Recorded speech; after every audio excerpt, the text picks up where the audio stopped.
चलिए भाई, good afternoon all of you. आज हम लोग स्टार्ट करेंगे मौर्य वंश जीएस के पार्ट में। जो एलटीजीएस जीआईसी प्रवक्ता जीडीसी इसके पार्ट के अंतर्गत आज हम लोगों का जो टॉपिक है क्या है, मौर्य वंश। आज मौर्य वंश के लगभग 40 से अधिक प्रश्नों को लेकर हम लोग यहाँ पे आए हैं और इसमें क्या है, पूरे मौर्य वंश को क्या करेंगे, कवर करेंगे इसी प्रश्नों के माध्यम से देखते हुए। ठीक है, तो हम लोग स्टार्ट करते हैं। सबसे पहले पहले प्रश्न पे हम लोग स्टार्ट करते हैं कि भारत में पहले साम्राज्य की, पहले कहने का मतलब प्रथम, भारत में प्रथम साम्राज्य की जो स्थापना हुई थी, यह स्थापना कौन किया था पहले साम्राज्य की, या इसे कह सकते हैं आप प्रथम साम्राज्य की स्थापना किस शासक के द्वारा की गई थी। प्रश्न आपका यही है कि भारत में सर्वप्रथम एक साम्राज्य को, भारतीय साम्राज्य की स्थापना जो की गई थी वो किसके द्वारा की गई थी। ऑप्शन में आपका है चंद्रगुप्त मौर्य, अशोक, कनिष्क, चंद्रगुप्त द्वितीय, विक्रमादित्य, उपयुक्त में से कोई नहीं। आपको यह चीज ध्यान में रखना है। इस चीज को देखते हुए आपको क्या है, आगे बताना है कि कौन सा शासक भारत में प्रथम साम्राज्य की स्थापना किया था। ठीक, तो ऑप्शन में सही आंसर क्या होगा आपका, चंद्रगुप्त मौर्य। चंद्रगुप्त मौर्य जो था मौर्य वंश का संस्थापक था, मौर्य वंश का संस्थापक था। चंद्रगुप्त मौर्य मौर्य वंश का क्या था, वो संस्थापक था। ठीक है, अब इसी ने ही, चंद्रगुप्त मौर्य ने ही भारत में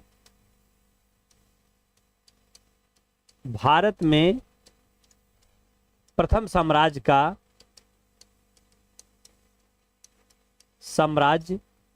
की स्थापना किया था। भारत में प्रथम साम्राज्य की स्थापना किया था यह। जिस समय चंद्रगुप्त मौर्य आया, प्रणाम भैया, प्रणाम श्रवण कुमार जी, प्रणाम भैया। जिस समय चंद्रगुप्त मौर्य नंद वंश की सत्ता को समाप्त करके गद्दी पर बैठा था, उस समय भारत जो था वो छोटे छोटे टुकड़ों में विभाजित हुआ था, क्योंकि उसी समय यूनानियों का आक्रमण भी हो चुका था। इसके पहले सिकंदर का आक्रमण भी भारत में हो चुका था। सिकंदर ने बहुत सारे क्षेत्रों को जीत भी लिया था और वहां पर जो उसके यहाँ पे छत्रक के रूप में नियुक्त करके वो चला गया था, यूनानी छत्रक के रूप में। दूसरी चीज, भारत छोटे छोटे टुकड़ों में कई भागों में डिवाइड किया हुआ था। तो जो कई भागों में उस समय डिवाइड हुआ था, जब चंद्रगुप्त मौर्य, चाणक्य की सहायता से चंद्रगुप्त मौर्य जब गद्दी पर बैठता है, मगध का सम्राट बनता है, तो उसने एक क्या कहते हैं, एक विद्वान था यूनानी, उसका नाम था प्लूटार्क। प्लूटार्क ने कहा कि चंद्रगुप्त मौर्य जो है 6 लाख की सेना लेकर पूरे भारत को रौंद डाला था। कितनी सेना लेकर, 6 लाख सेना लेकर पूरे भारत को क्या किया था, रौंद दिया था, पूरे भारत को रौंद डाला था। ठीक है, तो ये चीज क्या था, चंद्रगुप्त मौर्य। इसी कारण कहा जाता है कि चंद्रगुप्त मौर्य जो था यह क्या था, भारत का प्रथम सम्राट था। प्रथम सम्राट, भारत का प्रथम सम्राट था। कौन था, चंद्रगुप्त मौर्य। दूसरा, इसकी जो सीमा थी, इसकी सीमा कहां पर, ईरान से मिलती थी। ईरान से, ईरान तक, मतलब ईरान से मिलती थी। कहने का मतलब अफगानिस्तान का भी जो क्षेत्र था वो उस समय इसके अधीन आता था, मतलब चंद्रगुप्त का उस पर अधिकार हुआ करता था। और दक्षिण भारत में भी, कर्नाटक तक, दक्षिण भारत में दक्षिण में कर्नाटक का क्षेत्र भी, कर्नाटक तक का क्षेत्र माना जाता है उस समय चंद्रगुप्त के क्या था, साम्राज्य के अधीन हुआ करता था। ठीक है, तो इस प्रकार ये माना जा, और इसने क्या किया, पूरे सबको जीत कर एक कर दिया, एक माले में पिरोकर उसने पूरा एक ही मगध साम्राज्य की स्थापना की थी। ठीक है, तो आंसर आपका क्या हुआ यहाँ पर, चंद्रगुप्त मौर्य। तो भारत का प्रथम साम्राज्य की स्थापना किसने किया था? चंद्रगुप्त मौर्य ने। इसीलिए चंद्रगुप्त मौर्य को एक और नाम दिया जाता है भारत का मुक्तिदाता। भारत का मुक्तिदाता भी कहा जाता है। मुक्तिदाता क्या कहा जाता है? भारत का मुक्तिदाता भी इसे कहा जाता है। ठीक भैया, अगले प्रश्न की तरफ चलते हैं। अब रही बात अशोक की, अगर हम देखते हैं, अशोक जो था इस चंद्रगुप्त के पुत्र बिंदुसार, उसका पुत्र था अशोक। मौर्य वंश का सबसे प्रसिद्ध शासक अगर देखा जाए कौन होता है? वो अशोक होता है। हम उसको अलग क्वेश्चन में उसको क्या करते हैं, चर्चा करेंगे इसके विषय में। कनिष्क की बात करते हैं। कनिष्क जो था एक कुषाण वंश का शासक था। किस वंश का? कुषाण। कुषाण वंश का शासक कनिष्क हुआ करता था। ये कुषाण वंश का था। चंद्रगुप्त विक्रमादित्य की हम बात करते हैं तो चंद्रगुप्त विक्रमादित्य किस वंश का था? ये गुप्त वंश का था। गुप्त वंश का सबसे प्रसिद्ध शासक था। गुप्त वंश का सबसे प्रसिद्ध शासक कौन था? चंद्रगुप्त विक्रमादित्य था। ठीक भैया, अगला क्वेश्चन देखते हैं, अगला प्रश्न देखते हैं हम लोग। यूनानी लेखक जस्टिन द्वारा किसे सेंड्रोकोट्स कहा गया? किस निम्नलिखित ऑप्शन में से किसे सेंड्रोकोट्स कहा गया? किसने कहा था? जस्टिन ने। यूनानी विद्वान था जस्टिन। जस्टिन ने किसे सेंड्रोकोट्स कहा? ठीक है, तो ऑप्शन में है चंद्रगुप्त मौर्य, चंद्रगुप्त प्रथम, चंद्रगुप्त द्वितीय और समुद्रगुप्त। किसने कहा था? किसे कहा गया? चंद्रगुप्त मौर्य को। आंसर आपका क्या हुआ? चंद्रगुप्त मौर्य। राधे राधे भैया, राधे राधे। ठीक भैया, आंसर दीजिए, कौन किससे कहा गया? चंद्रगुप्त मौर्य को। ध्यान रखिएगा, चंद्रगुप्त मौर्य को मेगास्थनीज,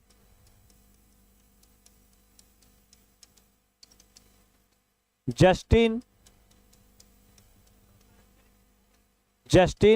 स्ट्रैबो आदि विद्वानों ने क्या कहा था? सेंड्रोकोट्स के नाम से चंद्रगुप्त मौर्य को वो बुलाते थे, यूनानी।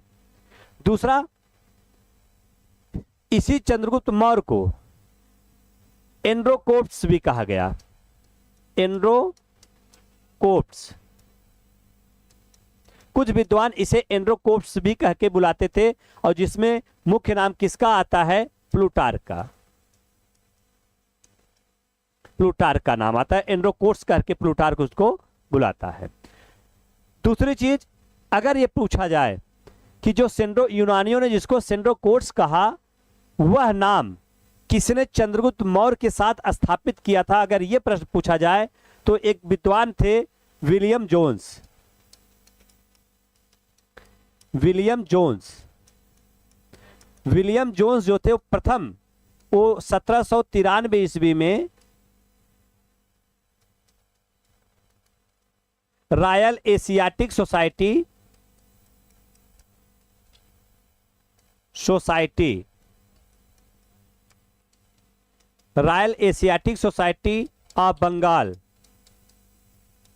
ऑफ बंगाल के समक्ष सर्वप्रथम ये बताया। किसने बताया? विलियम जोन्स ने बताया। कहां पर? कि ये 1793 ईस्वी में royal Asiatic society of Bengal के समक्ष ये एक संस्था थी जिसकी स्थापना 1784 में विलियम जोन्स के द्वारा की गई थी। टॉपिक वाइज नहीं चल रही सर जी? चल रही भाई, टॉपिक वाइज भी तो है। कल हम लोग जो डिस्कस किए थे महाजनपद काल के विषय में डिस्कस किए थे, और उसके बाद मौर्य काल, फिर मौर्योत्तर काल, क्रम से ही भैया चल रहा है। ठीक है, क्रम से ही चल रहा है। हाँ, आज क्वेश्चन पे हम लोग थोड़ा इकट्ठा करके क्वेश्चन पे उसके अकॉर्डिंग, क्योंकि ज़्यादा लोगों की डिमांड थी क्वेश्चन इस समय क्वेश्चन फॉर्मेट में लेकर चलने की, हम पूरा करेंगे मैटर। ठीक है, बस क्वेश्चन को देखते हुए। ठीक भैया, चलिए।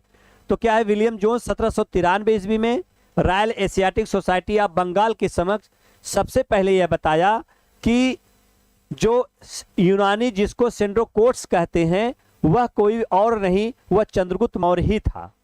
ठीक है, तो सबसे पहले इन्होंने ही बताया। ठीक भैया, तो आपका क्या हुआ आंसर? यहां पे क्या हुआ? चंद्रगुप्त मौर्य। आंसर क्या है? चंद्रगुप्त मौर्य। ठीक भैया, चलिए अगले प्रश्न को देखते हैं। बाकी जो 3 और शासक हैं, 3 और जो शासक हैं, चंद्रगुप्त प्रथम, चंद्रगुप्त द्वितीय और समुद्रगुप्त, ये किस वंश से संबंधित हैं? ये गुप्त वंश से संबंधित हैं। किस वंश से? गुप्त वंश से हैं। बाकी ये ही एक आपका शासक है जो मौर्य वंश से संबंधित है। अगला है कौटिल्य का अर्थशास्त्र। कौटिल्य का अर्थशास्त्र किससे संबंधित है? मेन प्रश्न आपका यही है, कौटिल्य का अर्थशास्त्र किससे संबंधित है? अगर इसको हम देखें, चंद्रगुप्त मौर्य के संबंध में नाटक है, एक आत्मकथा है, चंद्रगुप्त मौर्य का इतिहास है और शासन से सिद्धांतों की पुस्तक है। सिंपल सा प्रश्न है, सब जानते होंगे।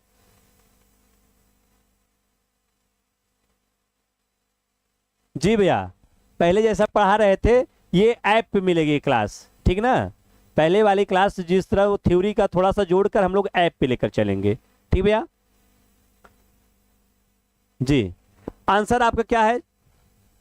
अर्थशास्त्र। तो अर्थशास्त्र के विषय में अगर देखा जाए, अर्थशास्त्र की रचना किसने किया था? कौटिल्य ने। तो किस पर आधारित पुस्तक है कौटिल्य की? तो कौटिल्य की जो ये पुस्तक है किस पर आधारित है? शासन के सिद्धांतों की पुस्तक। कहने का मतलब राजनीति पर आधारित पुस्तक है, दंड नीति पर आधारित पुस्तक है। तो आप कह सकते हैं राजनीति पर आधारित पुस्तक। किस पर भैया? राजनीति पर आधारित, राजनीति पर आधारित यह पुस्तक है। ठीक, अब इसमें प्राप्त क्या क्या है? इस पुस्तक में कौटिल्य ने किन चीजों को लिखा? ध्यान रखिएगा, इस पुस्तक में कौटिल्य ने कहीं पर मौर्य वंश का उल्लेख नहीं किया है। किसका उल्लेख नहीं किया है? कहीं पर मौर्य वंश का उल्लेख नहीं किया है। मौर्य वंश और चंद्रगुप्त का कहीं पर उल्लेख नहीं है, ये चीज ध्यान में रखना आपको। मौर्य वंश का एवं चंद्रगुप्त का उल्लेख नहीं है, ये चीज दिमाग में रखना आप लोग। कभी कभी प्रश्न ऐसे भी आ जाते हैं कि क्या कौटिल्य के अर्थशास्त्र में चंद्रगुप्त मौर्य या मौर्य वंश के विषय में कोई उल्लेख है? तो ऐसा उल्लेख नहीं है। यहां पर केवल प्रशासन संबंधित, वहां के प्रशासन संबंधित, राजनीति संबंधित इसका क्या है, इस पर उल्लेख किया गया है। और उसमें भी, प्रशासन में भी अगर देखा जाए तो कौटिल्य ने क्या? सप्तांग सिद्धांत, इसके साथ साथ विदेश नीति पर मंडल सिद्धांत,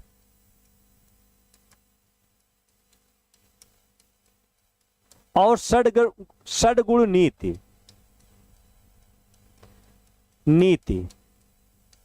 इसी के साथ साथ मौर्यों के समय जो प्रशासनिक व्यवस्था हुआ करती थी उसका उल्लेख क्या है? इसमें किया है। तो कहने का मतलब प्रशासनिक व्यवस्था,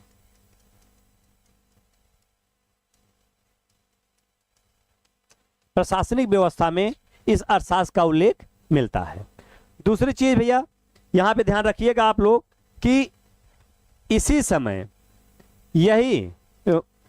इसी पुस्तक के अंतर्गत, कौटिल्य के इसी पुस्तक के अंतर्गत अगर पूछा जाए कि सर्वप्रथम इसको इकट्ठा करके संपादित कराने का श्रेय किसे जाता है इस पुस्तक को, तो एक नाम आता है शाम शास्त्री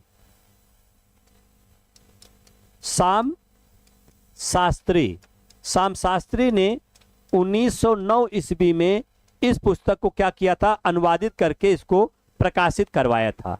तो कहने का मतलब शाम शास्त्री ने ही सर्वप्रथम अर्थशास्त्र को क्या किया था?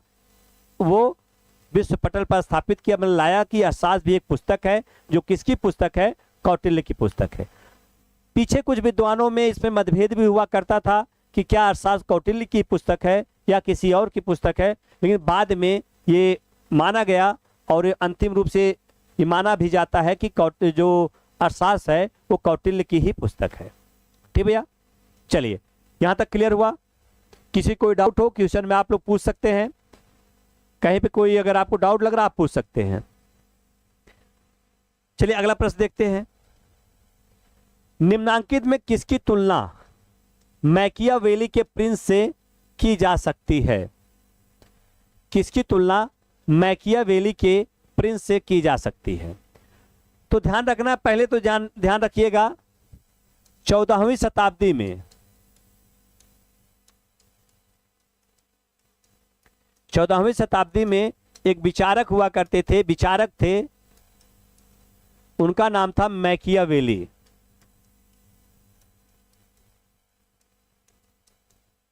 इटली,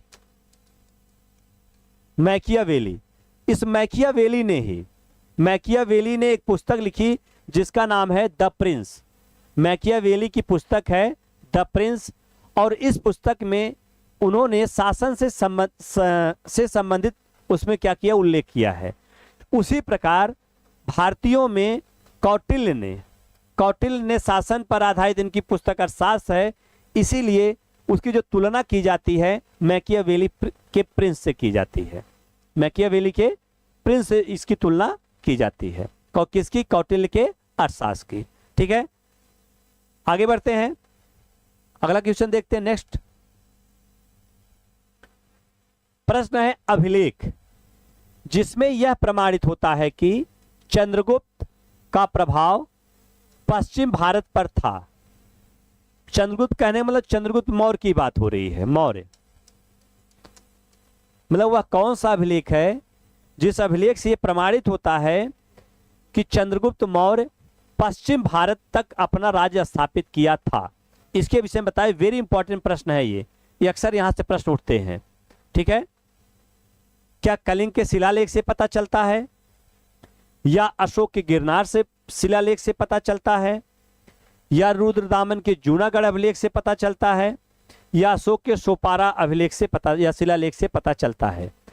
तो आप लोगों को आंसर बताना है। कौन से? पांचवें का आंसर। पांचवें का आंसर आप लोग फटाफट बताइए भाई।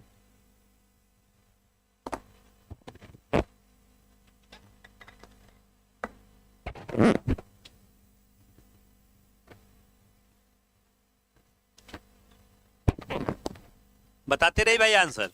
पांचवे का सी, कुछ लोगों का आंसर सी आया है।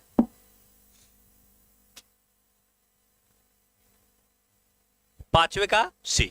चलिए ध्यान देते हैं। पूछा है पश्चिम भारत। अगर भारत के पश्चिमी क्षेत्र की बात करते हैं तो पश्चिम भारत के अंतर्गत गुजरात, महाराष्ट्र, ये सब का एरिया आपका आता है, और उसमें भी सबसे अंतिम जो बिंदु माना जाता है, कौन सा माना जाता है? श्रवण कुमार जी, कृष्णा जी, सी। वेरी गुड, बहुत अच्छे भाई। आंसर आपका क्या है? सी ही सही है, रुद्रदामन ही सही है। जो गुजरात का जो क्षेत्र है वो माना जाता है भारत का सबसे पश्चिमी क्षेत्र है गुजरात। ठीक है, अब यहां पर इसमें भी अगर हम देखें कि कैसे ये रुद्रदामन कौन था, पहले तो ये जान लेते हैं, और रुद्रदामन का जो शिलालेख है इसमें क्या उल्लेख मिलता है, थोड़ा सा ये हम जान लेते हैं। ठीक भैया,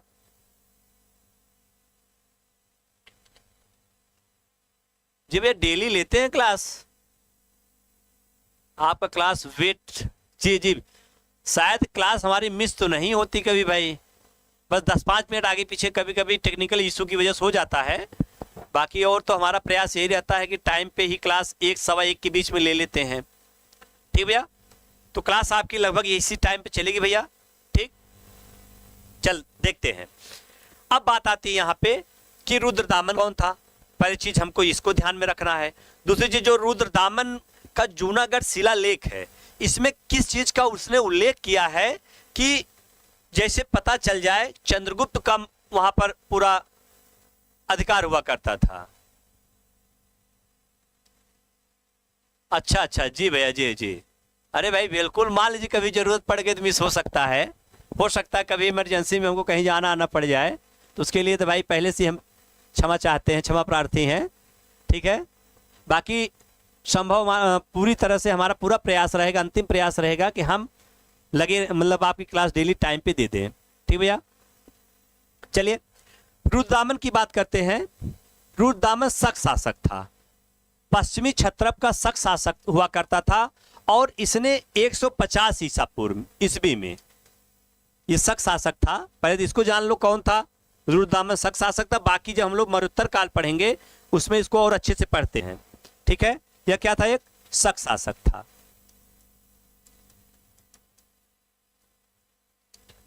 कौन? रुद्रदामन। इसका जो एरिया था वही पश्चिमी भारत का एरिया था, जिसमें गुजरात प्रांत भी उसमें आता था। और गुजरात जो जूनागढ़ स्थित है वो यहीं पर स्थित है। कहां पर? गुजरात में ही स्थित है। जूनागढ़ मतलब गिरनार का क्षेत्र जो है, गिरनार का क्षेत्र वही जूनागढ़ एरिया वही है। ठीक है, गुजरात के। ठीक भैया, तो शक शासक था और इसने 150 ईस्वी में 150 ईस्वी में इस एक शिलालेख अभिलेख लिखवाया, जूनागढ़ अभिलेख, गढ़ अभिलेख। जो अभिलेख लिखवाया 150 ईस्वी में, इसी अभिलेख में इसने यह उल्लेख करवाया था कि 150 ईस्वी में एक सुदर्शन झील हुआ करती थी, सुदर्शन झील। और इस सुदर्शन झील का इसने उल्लेख किया। किसने? रुद्रदामन ने। कि सुदर्शन झील जिसका जो उस समय अत्यधिक बाढ़ के कारण उसका बांध टूट गया था, और उसके बांध को इसने बिना कोई आर्थिक कर लगाए, जनता पर बिना कर लगाए, बिना बिगाड़ लगाए, उसने क्या किया था? उसका मरम्मत करवाया था और बांध को क्या किया था? ऊंचा करवाया था। ठीक भैया, बांध को, गुड आफ्टरनून भाई, गुड आफ्टरनून अवनीश जी। तो बांध को क्या किया था? उसने ऊंचा भी करवाया था और मजबूत बनवाया था। इसका इसने उल्लेख किया। और उसी में इसने उल्लेख किया कि वह सुदर्शन झील, झील का मीन वह सुदर्शन झील जिसका निर्माण, इस सुदर्शन झील का निर्माण चंद्रगुप्त मौर्य ने कराया था, और उसको मरम्मत अशोक ने कराया था, अशोक द्वारा कराया गया। उसी सुदर्शन झील का पुनर्निर्माण, फिर से उसकी मरम्मत जो करवाया गया था, किसने करवाया था? उसका रुद्रदामन ने करवाया, जब इसके समय उसका बांध टूट गया था। ठीक भैया, जब उसका बांध टूट गया था तो इसने करवाया। तो एक चीज ध्यान रखना, अशोक का और चंद्रगुप्त मौर्य का एक साथ उल्लेख करने वाला एकमात्र अभिलेख कौन सा है? यही रुद्रदामन का जूनागढ़ शिलालेख या अभिलेख। रुद्रदामन का जूनागढ़ शिलालेख या क्या है, अभिलेख जो है, ये अशोक और चंद्रगुप्त मौर्य दोनों का एक साथ उल्लेख करता है। और इसमें यह भी बताया गया कि चंद्रगुप्त मौर्य ने सुदर्शन झील का निर्माण करवाया। अगर हम बात करते हैं इस सुदर्शन झील से कितने शासक जुड़े हुए थे, किसके समय में? गुड आफ्टरनून भैया, सृष्टि जी गुड आफ्टरनून भैया। ठीक है, कौन कौन से जुड़ा हुआ था? चंद्रगुप्त मौर्य पुष्यमित्र, पुष्यमित्र नहीं है, पुष्यगुप्त है। ठीक है, मित्र कर देंगे तो पुष्यमित्र शुंग हो जाएगा, तो पुष्यगुप्त कर दीजिएगा उसे। ठीक भैया, चलिए। तो ये चंद्रगुप्त था शासक, और चंद्रगुप्त के समय वहां का प्रांतपति या राज्यपाल हुआ करता था, कौन था? पुष्यगुप्त था। कौन था? पुष्यगुप्त था। वहां का प्रांतपति कौन था? पुष्यगुप्त था। ठीक भैया, अशोक के भैया, नमो बुद्धाय, नमो बुद्धाय, जय भीम भैया, जय भीम, जय भारत। ठीक है, चलिए सतीश जी आगे है। अशोक, अशोक के समय अशोक ने भी सुदर्शन झील का उसको मरम्मत करवाई थी, वहां से एक नहर निकलवाई थी। ठीक है, और अशोक के समय एक वहां का जो प्रांतपति था वो कौन था? तुषास्प था। कौन था? तुषास्प, तुषास्प था। इसके बाद रुद्रदामन था, रुद्रदामन शासक था। रुद्रदामन, रुद्रदामन के समय वहां का जो प्रांतपति था वो कौन था? सुविशाख था, सुविशाख। वहां का जो प्रांतपति सुविशाख था। और एक और शासक था इससे जुड़ा हुआ, जिसका नाम है स्कंदगुप्त। स्कंदगुप्त नाम है, और जो स्कंदगुप्त था, स्कंदगुप्त ये गुप्त वंश का शासक था। इसके समय में पर्णदत्त हुआ करता था, पर्णदत्त। तो आपको ध्यान में रखना है। अभी आप लोगों में किसी ने पूछा सर थ्योरी वाले जो क्लास, तो समझ लीजिए पूरा उसी तरह हम इसको पूरा सारे मैटर को आपको इकट्ठा कर दे रहे हैं भैया, सब कुछ इसमें आपको इंक्लूड हो जा रहा है, ठीक है। तो ध्यान में रखना है कि सुदर्शन झील से कौन कौन शासक जुड़े हुए थे। तो 4 शासक जुड़े सुदर्शन झील के मरम्मत या निर्माण से जुड़े हुए थे, जिसमें एक नाम आता चंद्रगुप्त। और चंद्रगुप्त का के समय वहां का राज्यपाल, कहाँ का, जूनागढ़ या गिरनार का राज्यपाल जो था वो पुष्यगुप्त था। अशोक जुड़ा हुआ था, अशोक ने मरम्मत कराई थी। अशोक के समय तुषास्प था, और रुद्रदामन जिसका ये जूनागढ़ अभिलेख ही था। रुद्रदामन ने के समय सुविशाख था, और स्कंदगुप्त के समय कौन था, पर्णदत्त था, ठीक है। तो 4 शासक, 4 जो इसके ये हैं क्या कहते हैं, राज्यपाल वहां के हुआ करते थे। चारों एक दूसरे से संबंधित हैं, ठीक भैया, ठीक। चलिए आगे देखते हैं। ये इसके बाद क्या है, ये आपका पूरा सुदर्शन झील से संबंधित प्रश्न आपका इससे जुड़ा हुआ है। तो कहने का मतलब कि इससे अनुमान लगाया जाता है, इसी रुद्रदामन की जूनागढ़ अभिलेख से ही यह अनुमान लगाया जाता है कि जो चंद्रगुप्त का क्षेत्र था वो पश्चिम भारत मतलब गुजरात इन सब क्षेत्रों पर क्या उसका अधिकार रहा होगा, तभी अपना प्रांतपति उसने क्या किया था, यहाँ पर नियुक्त किया था। तो आपका मैटर क्लियर हुआ। एक बार आप यस और नो बताइए, सही। चलिए आगे देखते हैं।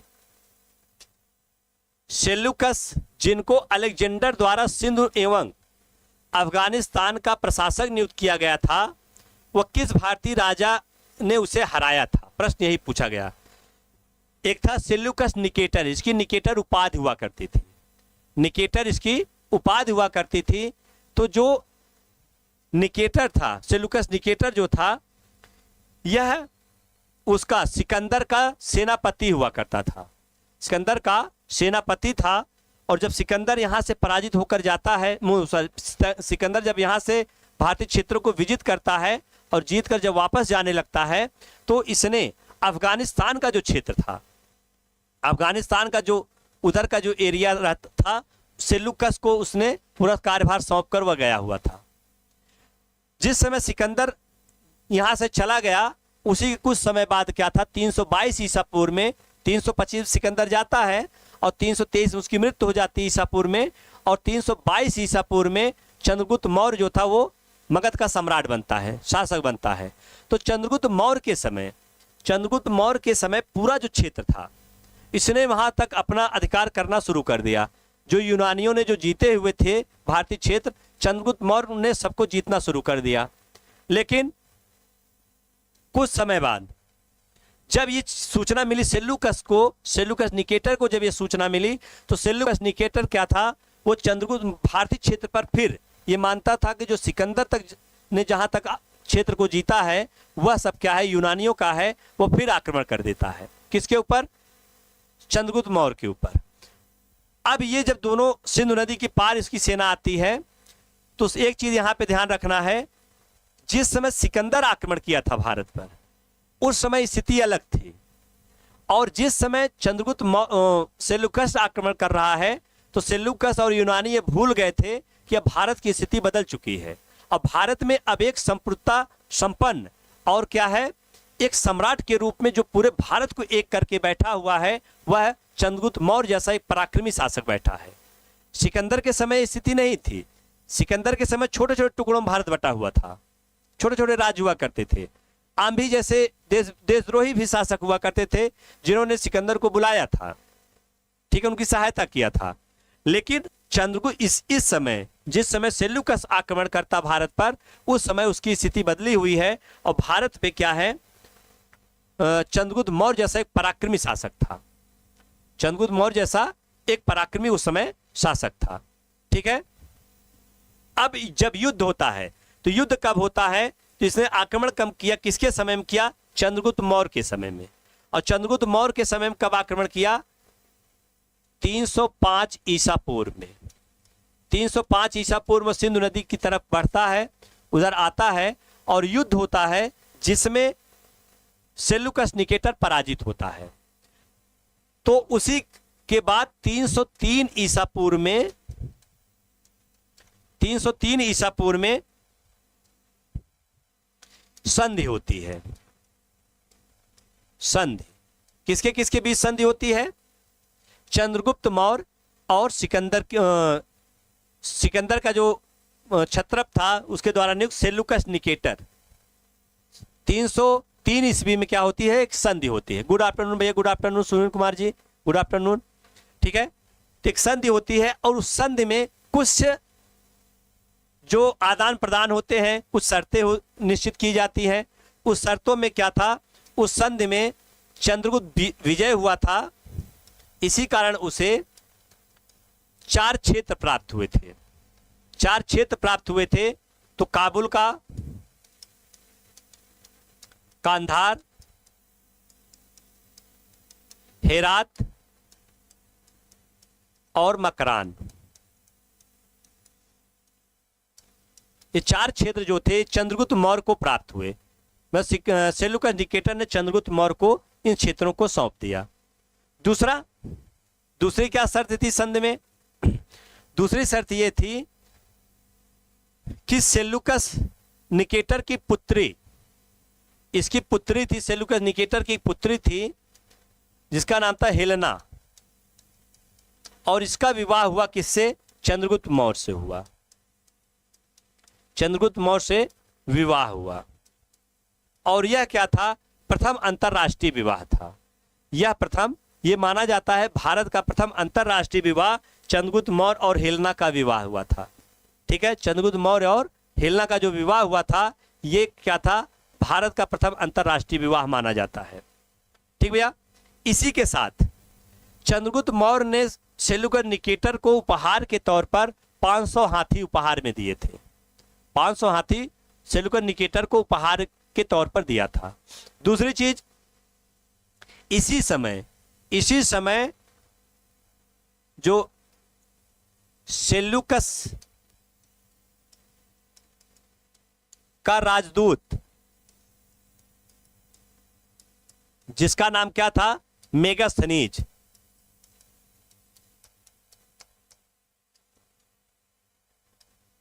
भारत आया था। सेल्यूकस का राजदूत मेगास्थनीज जो था वो भारत आया था और यह माना जाता है कि भारत आने वाला यह प्रथम राजदूत था। भारत आने वाला प्रथम राजदूत कौन था? भारत आने वाला प्रथम राजदूत मेगास्थनीज था। इसकी एक प्रसिद्ध पुस्तक है और उस पुस्तक का क्या नाम है? क्या नाम है भाई? इंडिका। इंडिका मेगास्थनीज की प्रथम बहुत प्रसिद्ध पुस्तक है। जी भैया, मेगास्थनीज भारत आया था। तो इस युद्ध में ये कुछ प्रमुख चीजें हुई थी, ये सारी घटनाएं इस युद्ध में हुई थी और ये सब सारे प्रश्न आपके क्या है? इंपॉर्टेंट प्रश्न बनते हैं। जी भैया, हुमा जी कौन आया था? मेगास्थनीज आया था और मेगास्थनीज की महत्वपूर्ण पुस्तक कौन पुस्तक थी? इंडिका पुस्तक थी। इंडिका से भी बहुत सारी चीजें प्रश्न पूछी जाती हैं। आगे देखते हैं, प्रश्न आता है तो उसमें हम लोग उस पर भी क्या करेंगे? डिस्कस करेंगे भैया। ठीक, चलिए अगला प्रश्न देखते हैं।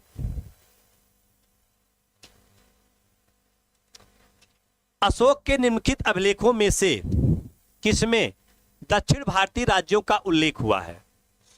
अशोक के, देखिए एक चीज ध्यान रखिएगा, अशोक का जो इतिहास मिलता है या मौर्य वंश का जो इतिहास मिलता है उसमें सबसे अधिक अशोक के अभिलेखों से जो साक्ष्य, मूर्त साक्ष्य मिलते हैं। भाई उसने शिलालेख पे अभिलेख लिखवाया और वो चीजें आज भी क्या है? उपलब्ध, बहुत सारे स्थानों पर उपलब्ध है। कुछ तो टूट फूट गई हैं लेकिन बहुत सारे जो है आज भी वास्तविक स्थिति पर है। तो उसी से संबंधित प्रश्न पूछा गया है, अशोक के निम्नलिखित में से किसमें दक्षिण भारतीय राज्यों का उल्लेख मिलता है? तो दक्षिण भारतीय राज्यों के अशोक के 2 अभिलेख मिलते हैं। एक है दूसरे शिलालेख में। दूसरे शिलालेख में अशोक ये कहता है कि हमारे राज्य के दक्षिण में, मतलब अशोक के मौर्य वंश के राज्य के दक्षिण क्षेत्र में उसके जो पड़ोसी राज्यों का उल्लेख करता, पड़ोसी राज्य, पड़ोसी राज्य कौन कौन से हैं? इन पड़ोसी राज्यों में चोल, चेर, चेर को केरल पुत्र कहते हैं, चोल चेर, सत्यपुत्र,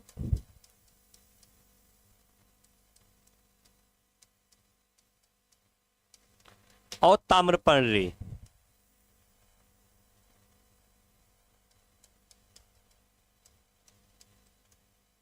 ताम्रपर्णी वही कहने मतलब श्रीलंका की बात हो रही है।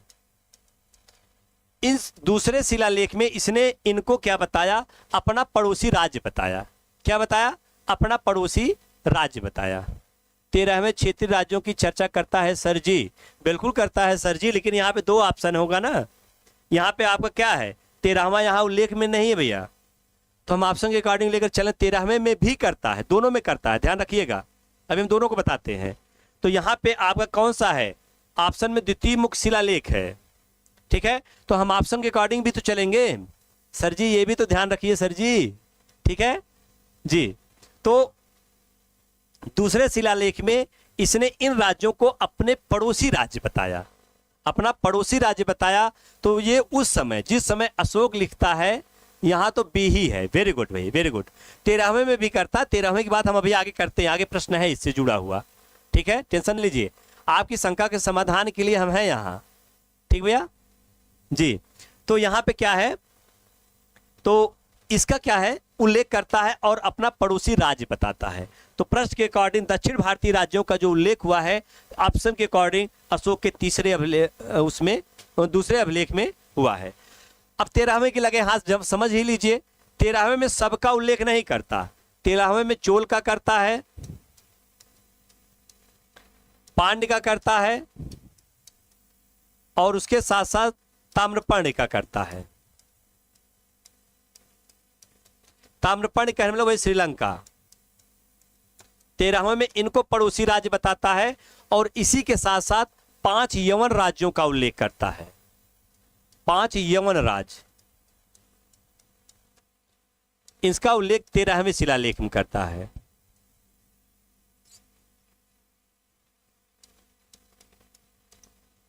तेरहवें शिलालेख में इसका उल्लेख करता है। ठीक भैया, अब क्लियर हुआ? चलिए आगे बढ़ते हैं, अगला प्रश्न देखते हैं। निम्नलिखित में से किस स्रोत में अशोक के राज्यकाल में तृतीय बौद्ध संगीत, ये समित नहीं बौद्ध संगीत है, संगीत होने का उल्लेख मिलता है?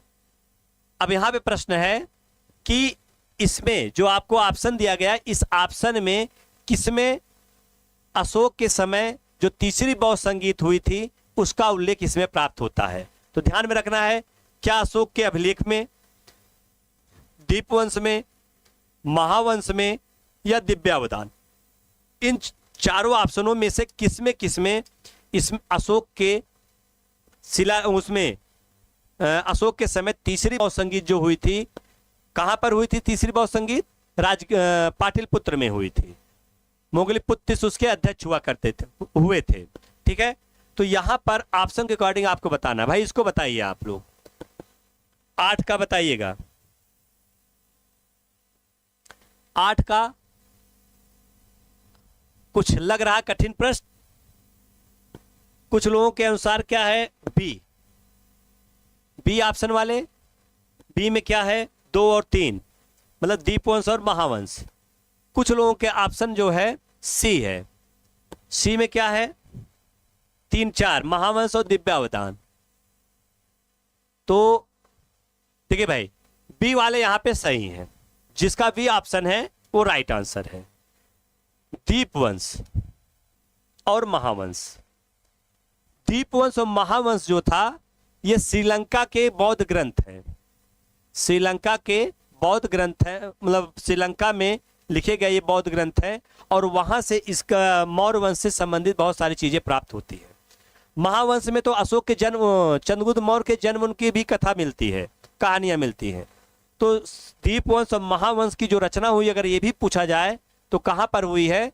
कोई एक लेखक का नाम नहीं आता, ये हुई है श्रीलंका में, ठीक है। और इसी में मौर्य वंश के बहुत सारे इतिहास से संबंधित बहुत सारी चीजें यहाँ पर प्राप्त होती हैं। ठीक भैया, क्लियर हुआ? चलिए आंसर आपका क्या है? 2 और 3।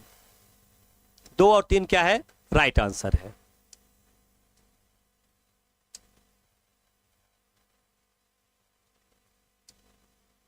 अगला प्रश्न देखते हैं।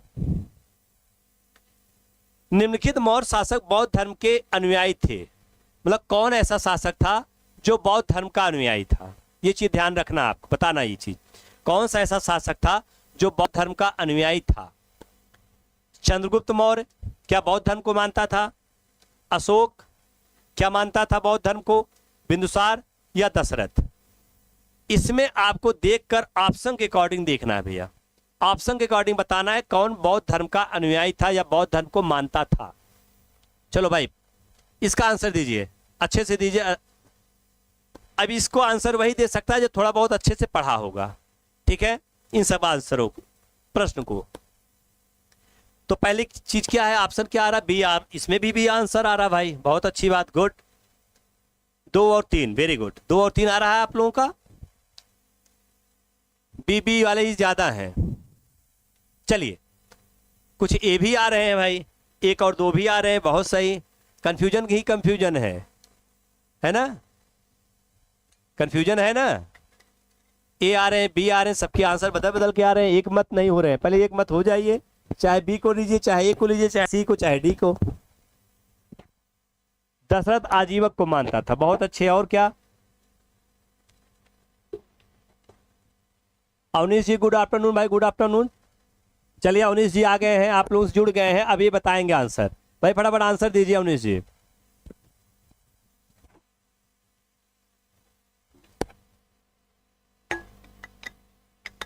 बी 100% राइट भाई, बहुत सही, एकदम पूरा। ये लग रहा है ये तैयारी का क्या होता है, लग रहा है कि नहीं भाई आपकी तैयारी अच्छी है, कॉन्फिडेंस आपका है 100%। श्रवण कुमार जी, ठीक है। चलिए बी को हम देखते हैं, बी में क्या क्या है आपके अकॉर्डिंग? 2 और 3, 2 और 3, अशोक और बिंदुसार। चलिए मैं अब थोड़ा सा एक्सप्लेन कर दे रहा हूं क्योंकि और भी सारे प्रश्न हैं, उसको भी देखना है। एक्सप्लेन क्या है? चंद्रगुप्त मौर्य की अगर बात करते हैं तो आप लोग पढ़े होंगे, चंद्रगुप्त मौर्य के बाद अगर पढ़ेंगे तो परशिष्ट पर्वन है। परशिष्ट पर्वन ये जैन ग्रंथ है, ये जैन ग्रंथ है, जैन पुस्तक है। हरिभद्र सूरी ने इसको लिखा है, ठीक है। और इसमें इस पुस्तक में ये बताया गया है कि अपने अंतिम समय में, इसी पुस्तक में बताया गया अपने अंतिम समय में चंद्रगुप्त मौर्य भद्रबाहु जो जैन धर्म के आचार्य थे, भद्रबाहु के साथ, ये राइट आंसर आ रहा भाई अभी तक, अशोक और दशरथ। वेरी गुड, बहुत अच्छे भाई, ये आंसर आपका सही है, अशोक और दशरथ। राइट आंसर आपका ये दोनों होगा, ठीक है। अभी तक कंफ्यूजन चल रही थी, ठीक है। तो ये आंसर होगा। 2 और 4 जो होगा वो राइट आंसर होगा, डी वाले आंसर सही होंगे, ठीक है। चलिए अब थोड़ा सा हम इसको एक्सप्लेन करके देखते हैं। निम्नलिखित मौर्य शासक बौद्ध धर्म के अनुयायी थे। तो इसमें देखिए चंद्रगुप्त मौर्य के विषय में बताया गया, परशिष्ट पर्वन में उल्लेख मिलता है कि ये जो था क्या कहते हैं, चंद्रगुप्त मौर्य भद्रबाहु के साथ ये चला जाता कहां पर? कर्नाटक के श्रवण बेलगोला नामक स्थान पर, और वो जैन धर्म को अपना लेता है और लगभग वहीं पे तपस्या करता है। और जैन धर्म की जो पद्धति होती है संलेखना, इस संलेखना पद्धति के द्वारा वह क्या होता है, अपना प्राण त्याग देता। तो कहने का मतलब ये जैन धर्म का अनुयायी हो गया, जैन धर्म से संबंधित हो गया, ये जैन धर्म से संबंधित हो गया। अशोक की बात करते हैं, अशोक तो बौद्ध धर्म का प्रचार प्रसार ही किया था ज्यादा से ज्यादा, उसी पर उसने बहुत सारी चीजें आगे बौद्ध धर्म को ही आधार बनाकर अपना धर्म चलाया था। तो ये क्या है, ये बौद्ध धर्म हो गया। एक शासक मौर्य वंश का और था जिसका नाम भूल गया सारे, चले कोई बात नहीं भाई, बहुत अच्छा, ठीक है। देखिए जब गलतियां करते हैं तभी सुधार हो पाएगा, ठीक है।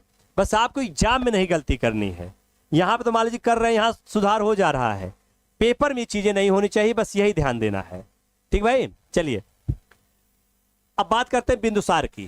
बिंदुसार एक ऐसा शासक था मौर्य वंश का जो आजीवक संप्रदाय का आजीवक मत का पोषक था। इसका जो झुकाव था आजीवकों की तरफ था, इसका झुकाव जो था आजीवकों की तरफ था। ठीक भैया, चलिए आगे देखते हैं। एक और शासक बचा दशरथ। दशरथ भी अशोक की तरह बौद्ध धर्म से क्या था, तो बौद्ध धर्म को मानने वाला था। तो ये भी क्या हो गया, बौद्ध धर्म। प्रश्न आपको कुछ लगा, कुछ स्टैंडर्ड इसका लगा प्रश्न का क्या भाई? तो कहने मतलब जब आप समग्र अध्ययन करते हैं तो उसमें छोटी छोटी चीजों को भी आपको देखकर चलना, क्योंकि आयोग जो प्रश्न उठाएगा वो बहुत नहीं, वो छोटी छोटी चीजों को उठा लेगा, उसमें कंफ्यूजन में गलती हो जाती है। आता है सब, पढ़ा सब गया है, छोटी मोटी चीजें आपकी क्या है कंफ्यूजन। इसीलिए प्रैक्टिस सेशन लगाया जाता है कि आप प्रैक्टिस करेंगे, आपकी कमियां पता चलेगी और उस कमियों को सुधार किया जाएगा। ठीक भैया, चलिए देखते हैं आगे। तो ये चारों शासक चारों धर्म से, कौन कौन से धर्म से सबसे संबंधित ये हो जाते हैं। ठीक भैया, अब आपको यहां पे ऑप्शन मिल गया क्या, 2 और 4। हाँ, एक किसी ने भी यहां पे लिखा दशरथ ने आजीविकों के लिए गुफा दिया, तो गुफा दिया था आजीविकों के रहने के लिए। अशोक ने भी तो दिया था, अशोक ने भी बराबर की पहाड़ियों पर दिया था। क्या जरूरी नहीं कि वो धर्म को मान ले। ठीक है, यहां धर्म के पोषक की बात है, मुख्य रूप से वो है। ठीक भैया, आगे बढ़ा जाए, आप लोग बताते रहिए जी। चलिए आगे देखते हैं अगला प्रश्न। निम्नलिखित में से कौन सा अधिकारी मौर्य प्रशासन का भाग नहीं हुआ करता था? मतलब कि मौर्य प्रशासन का भाग नहीं था, ये प्रशासनिक संबंधित हो गई, मौर्य प्रशासन की यहां पे हम बात करते हैं। तो कौन सा अधिकारी था जो मौर्य प्रशासन का भाग नहीं था?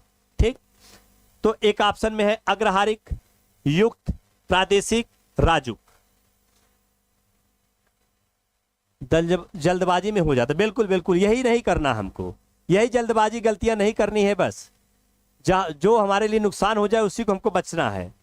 प्रैक्टिस टेस्ट पेपर ये सब चीजें इसीलिए कराया जाता है। ठीक भैया, परेशान ना होइए, आगे छोड़िए उसको, जो हो गया हो गया। अगला प्रश्न गलत होने पाए इसको ध्यान दीजिए। ठीक भैया, अब इसको बताइए, प्रश्न संख्या 10, प्रश्न संख्या 10 को बताइए। बहुत सुंदर है अवनीश कुमार जी, बहुत सुंदर। राइट आंसर है वीएस राठौर जी, राइट आंसर है। हाँ, आंसर सबका सही आ रहा, बहुत अच्छे, गुड। सबका, सृष्टि जी गुड, बहुत अच्छे भैया, कृष्णा जी। चलिए सबका आंसर सही आ रहा है। हम थोड़ा सा इनकी बात कर लेते हैं, पता चल जाएगा कौन से अधिकारी थे भाई, किसके समय में इनकी नियुक्ति हुई थी। तो अशोक का जब आप तीसरा बृहद शिलालेख पढ़ते हैं, उसी शिलालेख में अशोक कहता है, किसमें, तीसरे शिलालेख में, तीसरे शिलालेख में अशोक क्या कहता है? अशोक कहता है कि हमने तीन अधिकारियों किसकी, युक्त, रज्जुक और प्रादेशिक की नियुक्ति की। प्रादेशिक की क्या की थी, नियुक्ति की थी। इसका उल्लेख अशोक अपने तीसरे अभिलेख में करता है। ठीक भैया, आगे देखते हैं। आगे इसके बाद क्या इसमें आता है, हम युक्त की बात करते हैं। पहले हम प्रादेशिक से बड़े अधिकारी से बात करते हैं। अगर हम प्रादेशिक की बात करें, प्रादेशिक जो है ये कमिश्नरियों की तरह होते थे। एक जैसे कमिश्नरियां होती थी उस तरह होते, कहने मंडल, मंडल के कहने मतलब प्रमुख हुआ करते थे। ठीक है, कमिश्नरी हुआ करते थे। राजुक की बात करें या रज्जुक की बात करें, ये जैसे वर्तमान के जो डीएम हुआ करते थे या जो जिलाधिकारी हुआ करते मजिस्ट्रेट, वो उसकी तरह थे। इनका जो क्षेत्र प्रशासन था वो उसके अधिकारी हुआ करते थे। कुछ समय पहले तो इनको राजस्व से संबंधित की ओर दिया गया था, राजस्व, केवल राजस्व वसूलते थे। लेकिन अशोक अपने 26वें वर्ष में इन्हें न्यायिक कार्य भी सौंप दिया। कौन सा क्या कार्य, न्यायिक कार्य। तो 26वें वर्ष जो है इन्हें अशोक ने न्यायिक कार्य भी दे दिया। क्या मतलब ये राजस्व भी वसूलते थे और न्याय की भी कार्य करते थे। और उसी तरह इन्हीं के नीचे जो थे एक नाम आता है, युक्त का उल्लेख आता है। युक्त का उल्लेख एक अन्य अधिकारी के रूप में इनका उल्लेख मिलता है। तो मौर्य काल में युक्त, प्रादेशिक, राजू के तीनों क्या थे, एक अधिकारी वर्ग के रूप में अग्रहार्य किससे संबंधित नहीं थे। ठीक भैया, आगे बढ़ा जाए। चलिए अगला प्रश्न देखते हैं। निम्नलिखित में से किसे सर्वश्रेष्ठ स्तूप माना जाता है? सर्वश्रेष्ठ स्तूप, एक ये आप सब प्रश्न आपको बताना है। इसी के साथ साथ एक प्रश्न मैं अपनी तरफ से आपसे पूछ रहा हूं इसी में, सबसे बड़ा स्तूप कौन सा है? ये चीज भी बताना है। सबसे बड़ा स्तूप हाल ही में लोक सेवा आयोग ने इसको पूछा भी था समीक्षा अधिकारी के प्रश्न में। ठीक है, तो यहां पे सर्वश्रेष्ठ स्तूप पूछा है। अगर अलंकारिक रूप से देखा जाए तो सबसे सुंदर स्तूप, सबसे बड़ा मतलब उसमें व्यवस्थित रूप जो सर्वश्रेष्ठ के रूप में आता कौन सा है? सांची स्तूप। कहां पर स्थित है ये? मध्य प्रदेश। कहां पर स्थित है? मध्य प्रदेश में स्थित है। ठीक है, एक प्रश्न और आता है, हमने अभी जो पूछा आपसे, सबसे बड़ा स्तूप अगर पूछा जाए, सबसे बड़ा स्तूप का आंसर दीजिए भाई। इसका तो सबको पता है, आप सब बता दिए।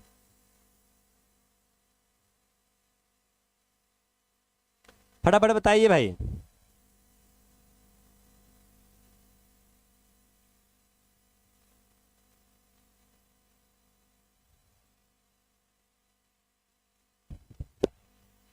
कोई बताएगा?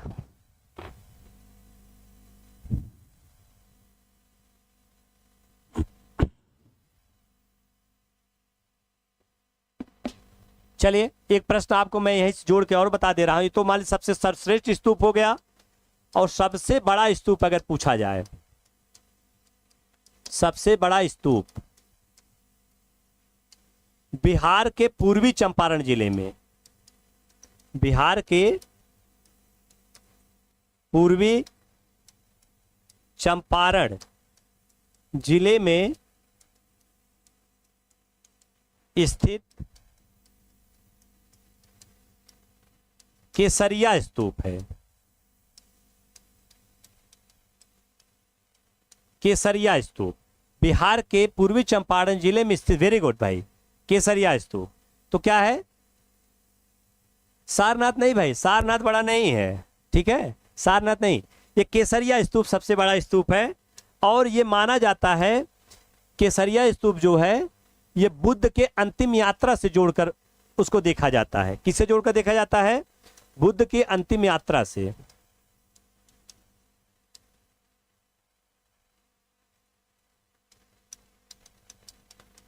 अंतिम यात्रा से जोड़कर देखा जाता है इसे।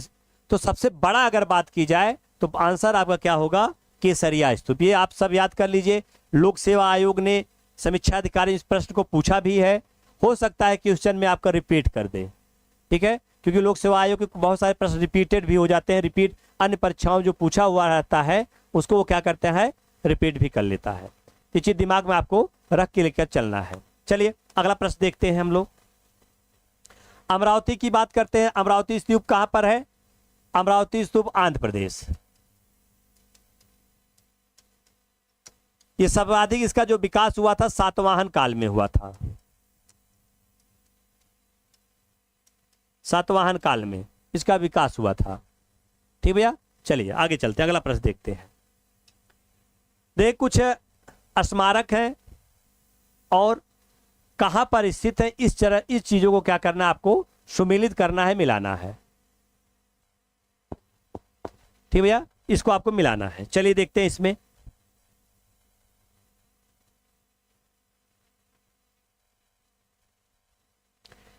पहले देखना है आपको स्थान स्मारक कौशाम्बी, कुशीनगर, सारनाथ, श्रावस्ती, मतलब कहां से कौन से जुड़ा हुआ है आपको ये चीज देखना है। तो कौशाम्बी में क्या है? घोषित राम मठ, श्रावस्ती कुसहेत महेत, सारनाथ धमेक स्तूप और कुशीनगर राणाभर स्तूप। ये अक्सर ये भी पूछे जाते रहते कौन कहां पर स्थित है। आपको इसको भी ध्यान देके चलना भैया, इसको भी आपको क्या करना है? देखकर चलना है कि इन सब चीज को भी आपको दिमाग में रखना है। कौशाम्बी में माना जाता है घोषित राम मठ। जब बुद्ध कौशाम्बी आए थे तो वहां का शासक उस समय था उदयन, वत्स की राजधानी कौशाम्बी थी। तो उदयन ने क्या कहा? उदयन ने वहां के वणिक वर्ग था, बनिया वर्ग था, तो उससे इसने बुद्ध को एक विहार दान दिलवाया था। घोषित राम दिलवाया था, विहार बुद्ध को दान में दिलवाया था, और वही घोषित राम मठ हो गया है। ठीक भैया, वही घोषित राम मठ हो गया। श्रावस्ती के जो स्थान था वहां पे उसको सहेत महत के नाम से प्राचीन रूप से कहा जाता था। और उसके बाद क्या बचा, सारनाथ धमेक स्तूप, ये मूल रूप से माना जाता अशोक ने किया था, लेकिन इसका जो विस्तार किया था गुप्त काल में हुआ था। किस काल में हुआ था? गुप्त काल में हुआ था। और कुशीनगर का राणा भर स्तूप वो क्या है, इससे जितने स्तूप है सब बौद्ध धर्म से संबंधित है। ये सब स्थल बौद्ध धर्म से संबंधित स्थल है। अब आपको यहाँ पे मिल गया हो क्या आंसर है? ए का 2, बी का 3 और सी का 1, डी का। वेरी गुड, सी राइट आंसर आपका, सी आपका राइट आंसर, बहुत अच्छे। चलिए अगला देखते हैं। अशोक के शिलालेखों को सर्वप्रथम किसने पढ़ा था? ये वेरी इंपॉर्टेंट प्रश्न है। अशोक के शिलालेखों को सबसे पहले किसने पढ़ा था, ये प्रश्न है। इसका आंसर बताइए भाई। 13, क्वेश्चन नंबर 13 का।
क्या है भाई आंसर? आप लोगों ने क्या बताया?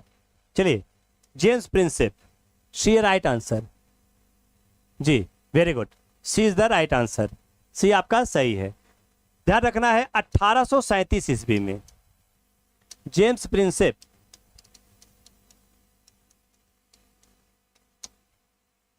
पहले व्यक्ति थे। जेम्स प्रिंसेप पहले व्यक्ति थे जिन्होंने अशोक के अभिलेखों की जो भाषा थी उसको पढ़ा था। इसीलिए कहा जाता है अशोक के अभिलेख किस भाषा में लिखे गए थे, किस लिपि में? अशोक के अभिलेख जो थे वो ब्राह्मी लिपि थी, लिपि और प्राकृत भाषा में थे। तो आपको एक चीज ध्यान में रखना है, 100 अशोक को अभिलेखों किसने पढ़ा, ये भी प्रश्न आपका यही होगा। और एक प्रश्न ये होगा पहली बार ब्राह्मी लिपि का उद्वाचन किसने किया था, वह भी जेम्स प्रिंसेप ही होगा। ठीक है, क्योंकि पहली बार इस लिपि का जो पढ़ा गया था वो जेम्स प्रिंसेप ने ही पढ़ा था। ये चीज भी आपको ध्यान में चीज रखना है। दूसरी चीज, अगर ये पूछा जाए किसको उसने पढ़ा था, तो एक नाम आता है दिल्ली टोपरा। दिल्ली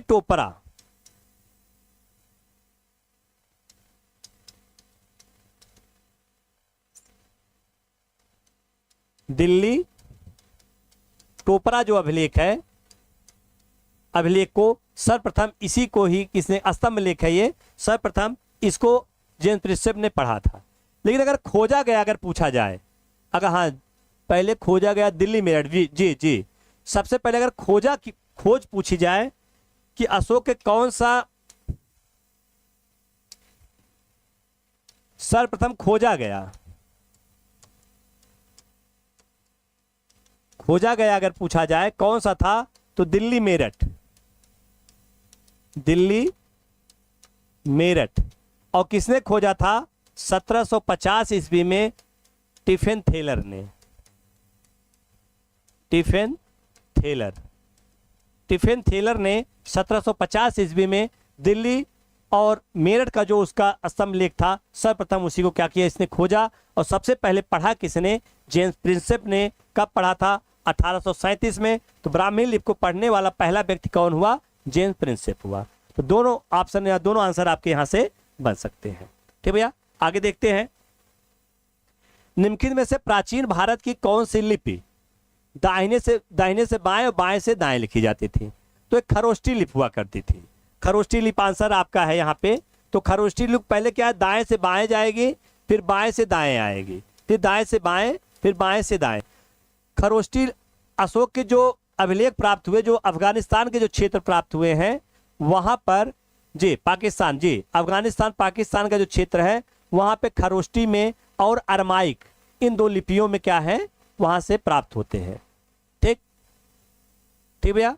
तो अशोक के जो लिपि पाए गए लगभग 4 लिपियों, जो अभिलेख पाए गए 4 लिपियों में ब्राह्मी, अरमाइक, ग्रीक और क्या कहते हैं खरोष्टी लिपियों में पाए गए हैं। तो आंसर आपका क्या हुआ, ये खरोष्टी लिपि। निम्नलिखित में से किस एक अभिलेख में अशोक के व्यक्तिगत नाम का उल्लेख मिलता है? मतलब अशोक का नाम अशोक कहाँ मिलता है, यह प्रश्न पूछा है। देखिए अगर अशोक के नामों की बात करते हैं, नाम की अगर बात करें तो अशोक को कई नामों से बुलाया जाता था। पहले क्या, अशोक वर्धन,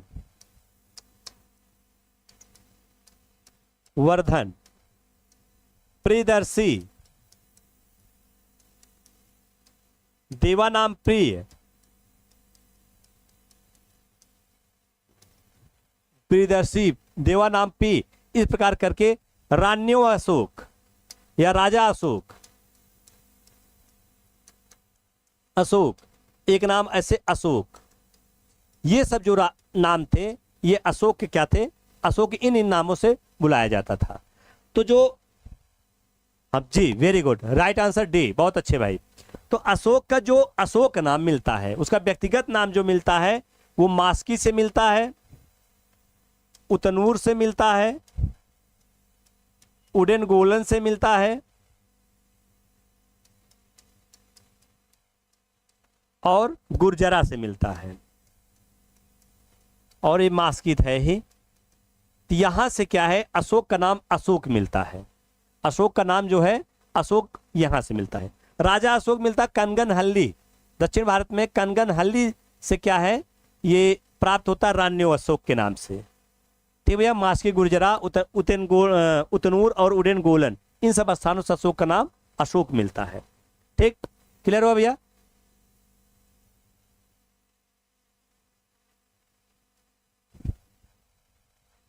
आगे बढ़े, आगे चलते हैं। अगला प्रश्न, अशोक का रुमिनदेई स्तंभ संबंधित है। ये रुमिनदेई स्तंभ लेख है अशोक का, किससे संबंधित है? बुद्ध के जन्म से है, बुद्ध के ज्ञान प्राप्त से, बुद्ध के प्रथम उपदेश से, बुद्ध के शरीर त्याग से, उपयुक्त में से कोई नहीं। अब आपको यहाँ पे अगर आपको सारी चीजें पता होगी कि बुद्ध से संबंधित अगर घटनाएं पता होगी, क्योंकि इसके पहले हम लोग चर्चा इसकी कर चुके हैं बुद्ध से संबंधित, ठीक है। अगर इसकी बात की जाएगी तो आपको पता है बुद्ध की शरीर कहाँ त्याग किए थे? कुशीनारा में, कुशीनारा में उनके शरीर त्याग हुआ था, कहने मतलब महापरिनिर्वाण प्राप्त हुआ था। प्रथम उपदेश कहाँ पर दिए थे? सारनाथ या ऋषपत्तनम में, इसे आप ऋषपत्तनम भी कह सकते हैं, ठीक है। सारनाथ प्राचीन नाम इसका ऋषपत्तनम था। इसके बाद बुद्ध को ज्ञान प्राप्ति कहां पर हुआ था? बोध गया था, बोध गया में। और बुद्ध का जन्म कहां हुआ था? तो कपिल वस्तु के लुम्बिनी नामक स्थान पर, वहीं पर स्थित क्या है? रुमनदेई। ये क्या है? लुम्बिनी में हुआ था, वहीं बगल में क्या है? रुमनदेई। तो ये वह एरिया रुमनदेई वाला एरिया ही है। और अशोक अपने 20वें वर्ष, शासन काल के 20वें वर्ष,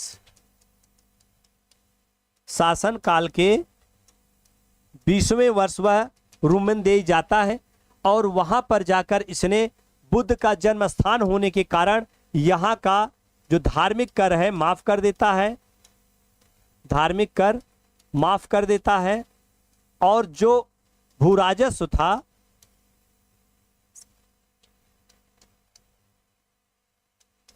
भूराजस्व, इस भूराजस्व को यह 1/6 से घटाकर 1/8 कर देता है। कितना कर देता है? 1/8 कर देता है। तो इसीलिए रुमनदेई जो असम लेख है इसको क्या कहा जाता है? आर्थिक अभिलेख के नाम से भी जाना जाता है। आर्थिक अभिलेख ये भी पूछा जाता है, अशोक का कौन सा अभिलेख आर्थिक अभिलेख के नाम से जाना जाता है? तो रुमनदेही अभिलेख आर्थिक अभिलेख के नाम से जाना जाता है। ठीक भैया, क्लियर हुआ? समझ में आ गया? आगे बढ़ा जाए। आप लोग भी थोड़ा सा थंबनेल दे दिया करिए, बता दिया करिए भाई क्लियर है, आगे बढ़ा जाए। ओके, बहुत अच्छे भाई, चलिए आगे देखते हैं। अगला प्रश्न है, कलिंग युद्ध की विजय तथा क्षतियों मतलब नुकसान का वर्णन अशोक के किस शिलालेख के में हुआ है? मतलब सीधी बात जानिए कि अशोक के किस शिलालेख में कलिंग युद्ध का उल्लेख मिलता है, मतलब वहां जो नुकसान हुआ उसका उल्लेख मिलता है। हार्दिक कपूर सिंह, गुड आफ्टरनून भाई, गुड आफ्टरनून जी, बहुत अच्छा। चलिए भाई ठीक है, आगे बढ़ते हैं जी भैया। ठीक, तो यहां पर कौन सा शिलालेख प्रथम, शिलालेख द्वितीय, शिलालेख 12वां और शिलालेख क्या है? 13वां शिलालेख। यहां पे ध्यान रखना आपका, अगर हम पहले शिलालेख की बात करते हैं, पहले शिलालेख में अशोक क्या कहता है? प्रथम शिलालेख में बताइए भाई।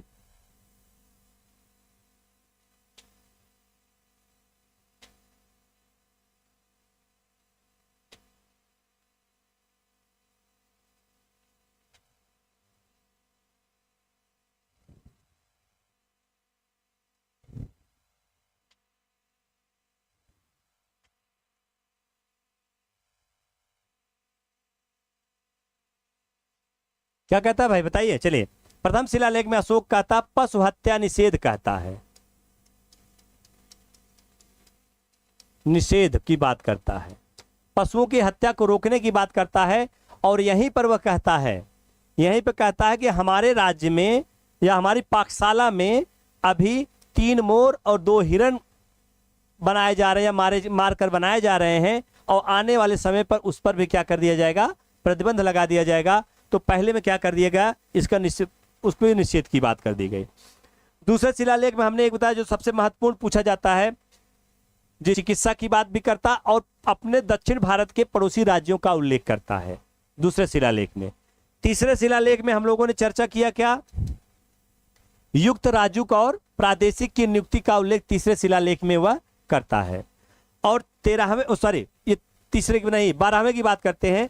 12वां शिलालेख जो तो उसका था धार्मिक सहिष्णुता से संबंधित था, धार्मिक सहिष्णुता से संबंधित था,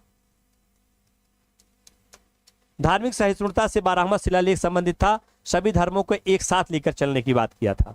ठीक है, मतलब सबको समान संरक्षण देने की बात किया था, सबको सम्मान करने की बात किया था। 13वां शिलालेख उसका जो था, यही आपका राइट आंसर है जी, यही आपका राइट आंसर है। तो 13वें शिलालेख में अशोक कलिंग युद्ध की बात करता है, उसके रक्तपात को देखकर, जो भीषण रक्तपात हुआ उसको देखकर उसका हृदय जो होता है क्या होता है? वहां से वह द्रवीभूत होता है, और वहीं से धीरे धीरे उसी के बाद वह युद्ध की नीति त्याग कर देता है।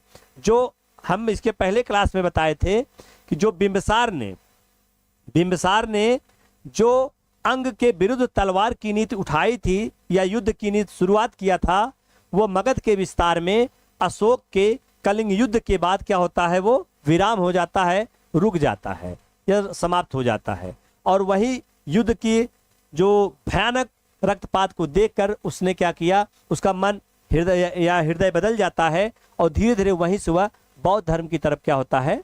अग्रसित होता है। और लास्ट में उसने बौद्ध धर्म का सबसे ज्यादा प्रचार प्रसार किया। उसके समय विदेशों में सबसे ज्यादा प्रचार प्रसार हुआ। ठीक है, और उसी पर इसने क्या किया? अपने राजलेख लिखवाना शुरू किया और शिलालेख लिखवाना शुरू किया। इसका उल्लेख कहाँ मिलता है? 13वें शिलालेख में। ठीक भैया, वेरी गुड। आगे बढ़ते हैं। अगला प्रश्न है, अशोक के निम्न अभिलेखों में से पूर्ण रूप से धार्मिक सहिष्णुता के प्रति समर्पित कौन सा अभिलेख है? अभी अभी हमने आंसर बताया, कौन सा बताया था? 12वां शिलालेख। 12वां देखो कौन सा है, ये 12वां शिलालेख। अभी अभी हमने इसकी चर्चा कर दिया था। ठीक है, अशोक के जो प्रमुख शिलालेख संगम राज्य के विषय में हमें बताते हैं उनमें से सम्मिलित है। संगम की बात हो रही है, इसका मतलब दक्षिण के राज्यों की बात हो रही है। संगम काल दक्षिण भारतीय राज्यों की बात हो रही है। तो दक्षिण राज्यों की बात में कौन कौन शिलालेख दक्षिण की बात करता है? अभी पीछे हम लोगों ने चर्चा किया था, पहला और 10वां, पहला और 11वां, दूसरा और 13वां, दूसरा और 14वां। बताइए भाई इसका आंसर। 19 का बताइए फटाफट। 19 का सी, वेरी गुड। दूसरा और 13वें में दक्षिण भारतीय राज्यों का क्या किया गया था? उल्लेख हुआ था। तो 19 का सी इज द राइट आंसर है। ठीक भाई, चलिए वेरी गुड। टालमी फिलाडेल्फस जिसके साथ अशोक के राजनयिक संबंध हुआ करते थे, वह कहां का शासक था? टालमी फिलाडेल्फस कहां का शासक था? यही प्रश्न आपका पूछा गया है।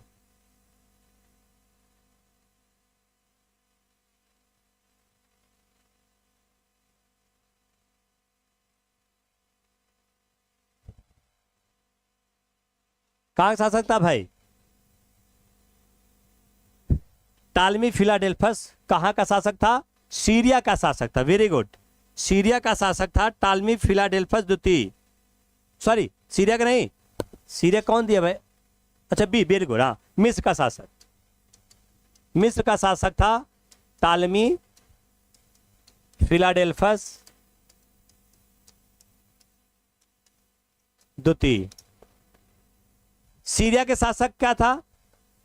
एंटियोकस। एंटियोकस प्रथम सीरिया का शासक था अशोक के समय, जिसका अशोक का राजकीय संबंध हुआ करता था। और इसके बाद फिर एक और आता सिरीन। सिरीन कहने मतलब ये साइरोन, इसी को कहा जाता है सिरीन। सिरीन का शासक कौन था? एक नाम आता है, इसमें थोड़ा कंफ्यूजन लोगों को रहती है, अलेक्जेंडर प्रथम, अलिक सुंदर, इसे कहते हैं अलेक्जेंडर।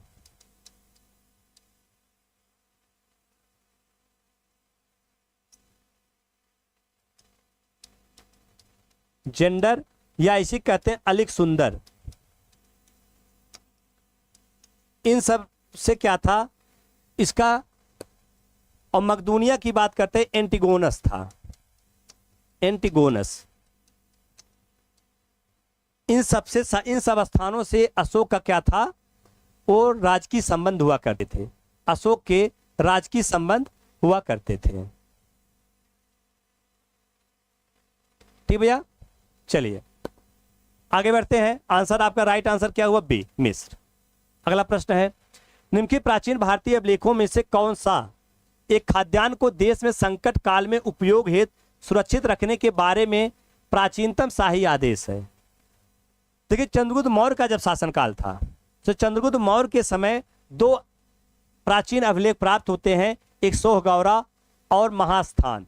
सोहगौरा जो है वो गोरखपुर के उत्तर प्रदेश के गोरखपुर जिले में स्थित है, और महास्थान जो बंगाल में स्थित है। वहां पर अशोक चंद्रगुप्त मौर्य के शासनकाल के दो अभिलेख प्राप्त होते हैं, जिसमें सोहगौरा जो है उसके सोहगौरा के अंतर्गत सोहगौरा ताम्रपत्र में ये प्राप्त होता है कि वहां पर चंद्रगुप्त मौर्य ने अकाल के समय से निपटने के लिए अनाज को भंडारण करके रखा था, अनाज को इकट्ठा किया था। वही प्रश्न पूछा है कि संकट काल के समय में खाद्यान्न को सुरक्षित रखने के बारे में जो प्राचीनतम साक्ष्य मिलता है वो कहाँ मिलता है? सोहगौरा ताम्रपत्र से। सोहगौरा ताम्रपत्र कहाँ पे स्थित है? उत्तर प्रदेश के गोरखपुर जिले में। गोरखपुर कहां पर है? उत्तर प्रदेश के गोरखपुर जिले में स्थित है। ठीक है, तो ये क्या है?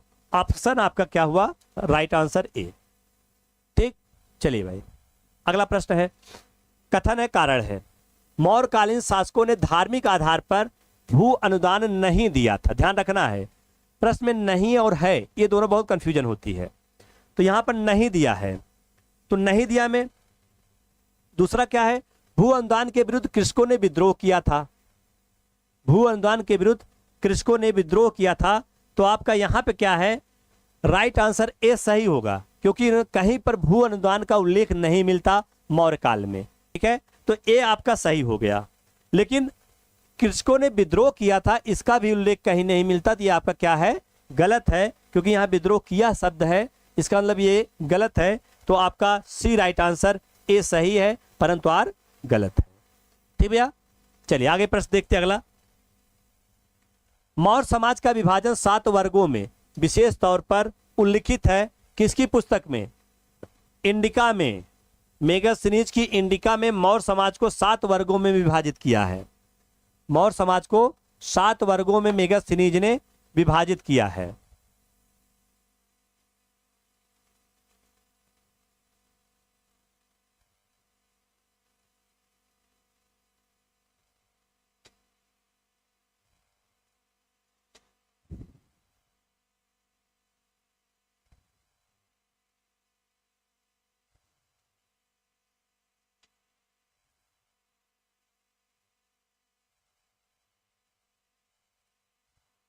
हो गया भाई? किसमें था? इंडिका में।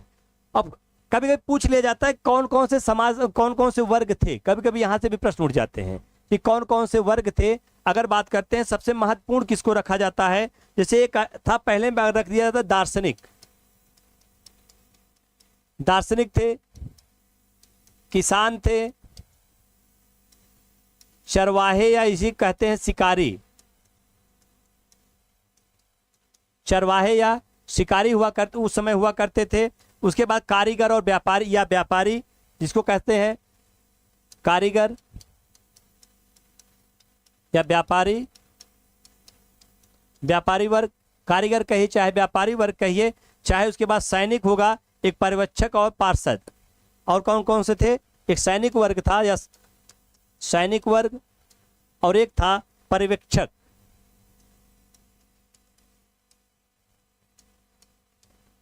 और पार्षद। पर्यवेक्षक कहने का मतलब कौन हुआ करता था? पर्यवेक्षक जो होते थे वो ध्यान देते, मतलब निरीक्षण करते थे, जिसको कहते हैं निरीक्षण करता, निरीक्षण करते थे। और पार्षद जो हुआ करते थे वो इनको कहते थे निर्धारक। निर्धारक। तो ये सात वर्ग थे। मेगास्थनीज ने अपनी इंडिका में इन 7 वर्गों का उल्लेख किया है। इसी के साथ साथ मेगास्थनीज ने और भी कुछ चीजें बताई हैं। इसमें इसने कहा जाता, मेगास्थनीज ने बताया, इसने पांड्य राज का पूछा जाता किसकी पुस्तक में पांड्य राज का उल्लेख मिलता है? पांड्य राज का उल्लेख मिलता है, तो पांड्य राज का उल्लेख इंडिका में ही मिलता है, पांड्य राज का।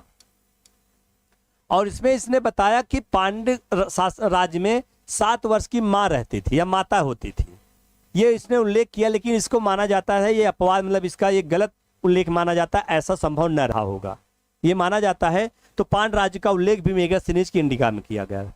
इसके अलावा बहुत सारी चीजें हैं, जैसे एग्रोनोमोई और एस्ट्रोनोमोई। एग्रोनोमोई और एस्ट्रोनोमोई, जब हम एस्ट्रोनोमोई की बात करते हैं तो एस्ट्रोनोमोई मतलब नगर का अधिकारी।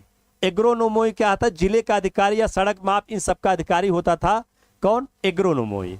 और एस्ट्रोनोमोई नगर का अधिकारी। तो इंडिका में इसका भी उल्लेख मिलता है, एग्रोनोमोई और एस्ट्रोनोमोई।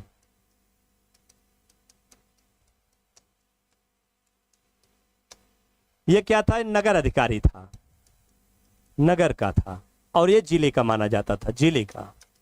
कहीं कहीं इसको सड़कों से भी जोड़ लिया जाता, सड़ या जिले के जो अधिकारी, जिला अधिकारी होते उस तरह जोड़ लिया जाता था। ठीक है, पांड्य शासका का उल्लेख भी मिलता है। जी जी, चलिए, ये है मेगास्थनीज की पुस्तक। आगे देखते हैं अगला प्रश्न। निम्नलिखित में से कौन स्रोत मौर्यों के नगर प्रशासन का विस्तृत विवरण देता है? तो यही हमने अभी बताया। ये कौन देता है? इंडिका ही। यहां पर एस्ट्रोनोमोई, एस्ट्रोनोमोई जो थे वो क्या थे? ये नगर अधिकारी था। और इसमें यहां पे इसने बताया कि नगर में कितनी, कुल 6 समितियां थी, 6 समितियां बताया था। और इन 6 समितियों में हर समिति में 5 सदस्य थे। कुल मिलाकर टोटल 30 सदस्य हुआ करते थे। कितने थे भैया? कुल मिलाकर टोटल 30 सदस्य हुआ करते थे। इसका उल्लेख किसने किया है? मेगास्थनीज की इंडिका में इसका उल्लेख मिलता है। ठीक, आगे देखते हैं अगला प्रश्न। आंसर आपका कौन सा हुआ? बी। अगला प्रश्न देखते हैं। वर्तमान नगर पालिका प्रशासन में कौन सा कार्य मौर्य काल में से जारी है? ये चीज ध्यान रखिएगा, ये बहुत पूछा जाता है। कौन सा ऐसी चीज है जो आज भी नगर पालिका में, जो मौर्य काल में होता था वो आज भी होता है? कौन सा है? नाप तौल के बांटों का निरीक्षण, वस्तुओं की कीमतें निर्धारित करना, जन्म एवं मृत्यु का पंजीकरण, शिल्पकारों का संरक्षण। तो राइट आंसर है जन्म और मृत्यु का पंजीकरण। उस समय मौर्य काल में भी ये होता था, जन्म और मृत्यु का पंजीकरण कराया जाता था, और आज भी क्या है, जन्म प्रमाण पत्र और मृत्यु प्रमाण पत्र आज भी बनवाया जाता है। ठीक है, तो इसका उल्लेख आज भी मिलता, उस समय भी था। ठीक, चलिए अगला प्रश्न देखते हैं। मौर्य नरेशों के बारे में लिखित कथनों में से कौन सा सही है? उन्होंने विकास किया, किसका विकास किया? संस्कृति, कला, साहित्य का, सोने के सिक्के का, हिंदकुश तक सम्राट अपना साम्राज्य स्थापित किया। सम्राट मतलब साम्राज्य, साम्राज्य स्थापित किया, और प्रांतीय विभाजन किया। ऑप्शन के अकॉर्डिंग आपको बताना है। 25 का सी जी, 26 का बताइए भाई। ऑप्शन के अकॉर्डिंग बताया है कि मौर्यों ने किन चीजों को किया था। केवल ए को किया था, केवल बी को, ए और B C, A B C तीनों को किया था, या केवल ए सी डी का किया था? फटाफट इसका आंसर बताइए। 26 का, 26 का आंसर दीजिए भाई। चलिए एक बार देखते हैं। तो मौर्य काल में संस्कृत और कला का विकास हुआ था। ए सी डी, ए सी डी, ए सी डी ये, और कोई? ए 26 का सी, कुछ लोग ए बी सी बताए हैं। ध्यान रखना है, संस्कृत और कला व साहित्य का विकास मौर्य काल में हुआ था, ये सही है। मौर्य काल में प्रांतीय विभाजन भी हुआ था। अशोक के समय पांच प्रांतों के विभाजन का उल्लेख मिलता है। ठीक है। हिंदुकुश पर्वत, हिंदुकुश पर्वत कहने का मतलब आपका अफगानिस्तान के जो बॉर्डर उधर का एरिया है, हिंदुकुश पर्वत तक चंद्रगुप्त मौर्य का साम्राज्य ऑलरेडी था। अंग्रेजों से बड़ा साम्राज्य था इनका, और लेकिन बी ऑप्शन इनमें नहीं था, क्योंकि भारत में सोने के जो सिक्के जारी किए थे वो हिंद यूनानियों ने किए थे, जो मौर्यों के बाद भारत पर आक्रमण किए थे। तो सोने के सिक्के किसने जारी किया था? हिंद यूनानियों ने, इंडो ग्रीक ने। ये आपको पता होना चाहिए। इंडो ग्रीक ने भारत में सर्वप्रथम सोने के सिक्के जारी किए थे। तो जिसका आंसर डी था, ए सी डी, वो राइट आंसर है। वी एस राठौर जी राइट आंसर है जी भैया, डी वाले right answer. Very good, good. आगे बढ़ा जाए, अगला प्रश्न देखते हैं। मौर्य काल में भूमि कर, जो कि राज्य की आय का मुख्य स्रोत था, किस अधिकारी द्वारा एकत्रित किया जाता था? तो अग्रोनोमी, शुल्काध्यक्ष, सीताध्यक्ष, अक्राध्यक्ष। तो किसके द्वारा नियुक्त किया जाता है? सीताध्यक्ष के द्वारा। राजकीय भूमि का प्रमुख जो होता था, प्रमुख जो अधिकारी था, वो सीताध्यक्ष होता था, और यही इसी के निर्देशन में क्या था, वो भू राजस्व क्या था, राज्य की आय का, वो इकट्ठा किया जाता था। राइट आंसर आपका क्या हुआ? सी। निम्नलिखित में से कौन मौर्ययुगीन अधिकारी तौल माप का प्रभारी था? तो तौल माप का प्रभारी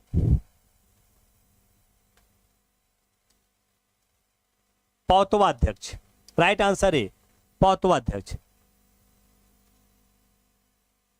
अब आपको बताना, पणयाध्यक्ष किससे संबंधित था, सूनाध्यक्ष किससे संबंधित था, ये आपको फटाफट बताना है।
क्या हुआ भाई?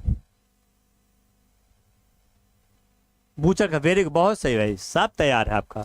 ये है सूनाध्यक्ष, क्या हुआ? बूचड़ खाना। सीताध्यक्ष क्या था? राजकीय भूमि से संबंधित था, अभी चर्चा हुआ, राजकीय भूमि से। पाणियाध्यक्ष कौन था? मापताओ उसका क्या कहते हैं, वाणिज्य से संबंधित था, वाणिज्य संबंधित था। पौतवाध्यक्ष क्या था? मापतौल से संबंधित था।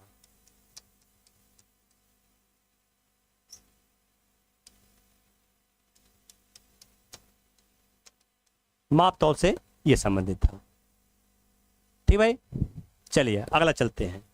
हाँ, वाणिज्य मतलब वित्त संबंधित हो गया भाई। ठीक, अगला है मौर्य काल में शिक्षा का सर्वाधिक प्रसिद्ध केंद्र क्या था? तो शिक्षा का सर्वाधिक प्रसिद्ध केंद्र कौन सा था? तक्षशिला। तक्षशिला विश्व का सबसे प्रसिद्ध, तो सबसे प्राचीन विश्वविद्यालय के रूप में भी जाना जाता है। नालंदा बाद में इसकी स्थापना होती है कब? नालंदा की स्थापना गुप्त काल में होती, कुमार गुप्त ने किया था। ठीक है, तो मुख्य रूप से यहाँ पे आंसर क्या हुआ? मौर्य काल में तक्षशिला। अगला देखते हैं, कौटिल्य के अर्थशास्त्र के अनुसार मौर्यकालीन न्याय व्यवस्था निम्नलिखित में से न्यायालय अस्तित्व में थे। कौटिल्य के न्याय व्यवस्था की बात करते हैं, इसमें कौन कौन से मुख्य रूप से सम्मिलित थे? तो ध्यान में आपको एक चीज रखना, मुख्य रूप से जो कौटिल्य के न्याय की बात हो रही है, कौटिल्य के न्याय व्यवस्था की बात हो रही है, क्योंकि इन सबका उल्लेख कौटिल्य में नहीं है। धर्मस्थी और कंटक शोधन। धर्मस्थी जो था, इधर लिख दे रहे हैं, धर्मस्थी कौटिल्य ने धर्मस्थी को क्या माना? दीवानी न्यायालय, दीवानी न्यायालय। और इसके प्रमुख को क्या कहता था? व्यावहारिक। इसके प्रमुख को क्या कहता था? व्यावहारिक कहता था। ठीक भैया, और इसके बाद जो कंटक शोधन की बात करते हैं, कंटक शोधन, कंटक शोधन जो था ये फौजदारी न्यायालय था, फौजदारी न्यायालय था। और इसका जो प्रमुख हुआ करता था वो कौन था? प्रतिष्ठा था। तो कौटिल्य ने दो प्रकार के न्यायालय का उल्लेख किया, एक व्यवहारिक धर्मस्थी, एक कंटक शोधन। धर्मस्थी का जो वो दीवानी न्यायालय के रूप में हुआ करता था, और क्या इसका प्रमुख व्यवहारिक था। कंटक शोधन जो था फौजदारी था, और इसका प्रमुख कौन था? प्रतिष्ठा हुआ करता था। ठीक है, तो ये आपका राइट आंसर कौन सा हुआ? 2 और 4। वेरी गुड, जिसका डी आंसर सही है, दीवानी फौजदारी। बहुत अच्छे भाई। चलिए अगला प्रश्न देखते हैं। निम्नलिखित कथनों पर विचार कीजिए। अंतिम और शासक बृहदत्त की हत्या उसके प्रधान सेनापति पुष्यमित्र शुंग ने की। पहले ये है। फिर अंतिम शुंग शासक देवभूत की हत्या उसके ब्राह्मण मंत्री वासुदेव कण्व ने की। ठीक है, वसुदेव ने की, और उसने राज सिंहासन हथिया लिया। अगर देखा जाए यह भी सही, यह भी सही। आंध्र के कण्व राजवंश के अंतिम शासक को पद वंचित किया। आंध्र ने, आंध्र मतलब यहां पे सातवाहन की बात हो रही है। आंध्र सातवाहन उन्हें कहा जाता था, जिसकी स्थापना सिमुक ने किया था। अगर इस आधार पर देखा जाए तो तीनों आंसर आपका क्या है? राइट आंसर है। तीनों आपका क्या है?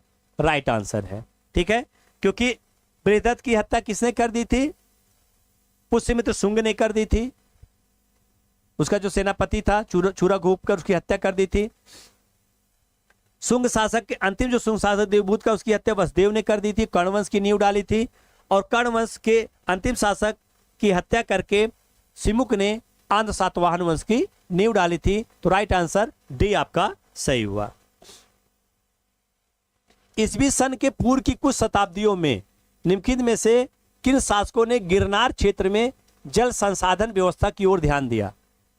ध्यान रखना है, एक प्रश्न मेन चीज यहां पे ध्यान रखना, ईसवी सन पूछा है, ईसा पूर्व नहीं पूछा है। इसको ध्यान में रख के आंसर देना है। इतना हम हिंट दे रहे हैं, थोड़ी सी गलती आपको फंस जाएगी। ईसवी सन पूछा, इसका मतलब ईसा पूर्व नहीं है। तो आपको ध्यान में रखना है कि अशोक और चंद्रगुप्त मौर्य का जो काल था वो ईसा पूर्व था, अर्थात वो दोनों तो नहीं होंगे। अशोक और चंद्रगुप्त को तो यहां पे काट ही दीजिए।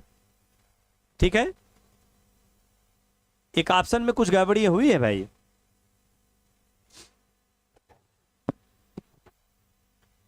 ईसवी सन के, सॉरी ठीक ठीक ठीक, सही पूछा, ठीक। ईसवी सन के पूर्व पूछा, पूर्व ध्यान रखना, पूर्व, अभी गड़बड़ हो जाता आंसर। पूर्व पूछा है, इसका मतलब ईसा पूर्व ही पूछा है, ईसवी सन के पहले की ही बात पूछा है। तो इसका मतलब आपको कहने मतलब इस कह सकते हैं ईसा पूर्व, ईसा पूर्व की घटना के विषय में पूछा है। किस शासकों ने सुदर्शन झील का निर्माण कराया? अब यहाँ पे चंद्रगुप्त मौर्य और अशोक हो जाएगा। अगर ईसवी पूछा होता तब आपका आंसर रुद्रदामन से जोड़कर होता, क्योंकि 150 ईस्वी में उसका उल्लेख मिलता है। तो राइट आंसर आपका क्या हुआ? चंद्रगुप्त मौर्य और अशोक। इसीलिए क्या है, प्रश्न को थोड़ा सा सर कंफ्यूज कर रहे हैं। हाँ सुनिए भाई, कंफ्यूज मत होइए, सुनिए। ईसवी सन के पूर्व शब्द पूछा है, ईसवी जब स्टार्ट हुई थी उसके पहले का शब्द कौन सा होगा? ईसा पूर्व होगा। इसे सहमत है ना भाई? ईसवी स्टार्ट होने के पहले का समय कौन सा होगा? ईसा पूर्व होगा। और यही प्रश्न पूछा ईसवी सन के पूर्व। प्रश्न ही इस तरह है कि अगर ध्यान नहीं देंगे गलतियां हो जाएंगी, और इसी कारण क्या है, ईसा पूर्व की बात हो रही है, इसीलिए हमने लिख दिया ईसा। डी कैसे लॉक करेंगे प्रभु? अब इसको तो देखिए, रुद्रदामन का जो समय था वो 150 ईस्वी था, यही तो मैं बता रहा हूं।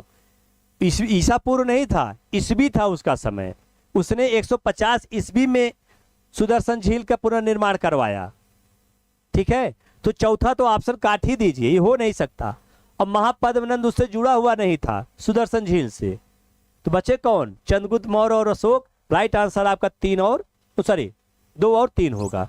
राइट आंसर कौन होगा? 2 और 3 होगा। अब क्लियर हुआ जी? वीएस राठौर जी, डी को लाख मत करिए, ऐसे कैसे कर देंगे लाख? पहले प्रश्न को समझिए, ठीक है।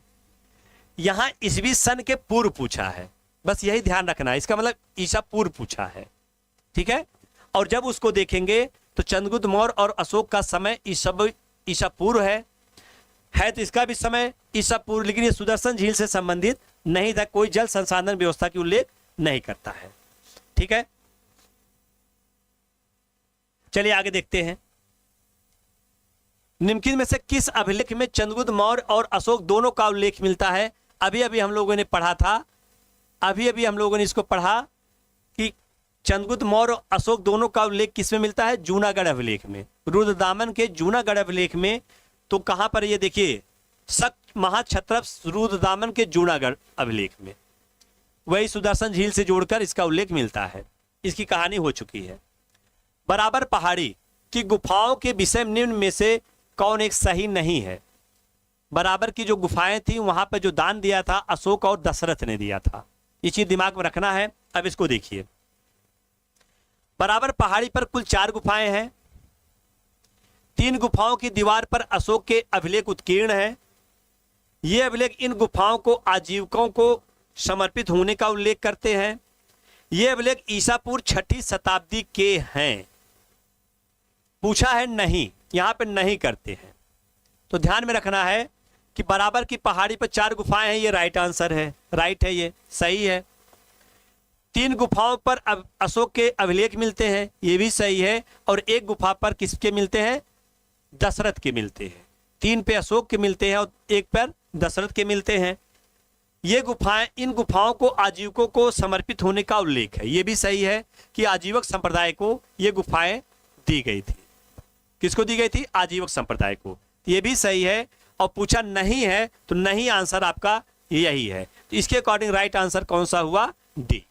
इसके अकॉर्डिंग राइट आंसर डी हुआ। क्यों? क्योंकि ईसापुर 6ठी शताब्दी के उल्लेख नहीं है। ये ईसापुर 6ठी शताब्दी मतलब 600 ईसा और 500 ईसापुर के आसपास कहानी नहीं है। ये किसकी कहानी है? 200 के आसपास, 300 के आसपास कहानी है। मतलब 200 से 100 कुछ ईसापुर के आसपास की कहानियां हैं, मतलब पहली और दूसरी शताब्दी के आसपास की, ठीक है। तो राइट आंसर आपका क्या हुआ? यहाँ पे डी हुआ। चलिए अगला देखते हैं। किस जैन ग्रंथ में वर्णित है कि चंद्रगुप्त मौर्य ने अपने जीवन के अंतिम दिनों में जैन धर्म अंगीकृत कर लिया था? किस जैन ग्रंथ में यह उल्लेख मिलता है कि चंद्रगुप्त मौर्य अपने अंतिम दिनों में जैन धर्म स्वीकार कर लिया था? तो किसमें मिलता है? रत्नमालिका, जय धवल, परशिष्ट पर्वन, द्रव्य संग्रह। यहाँ पे क्या है? परशिष्ट पर्वन।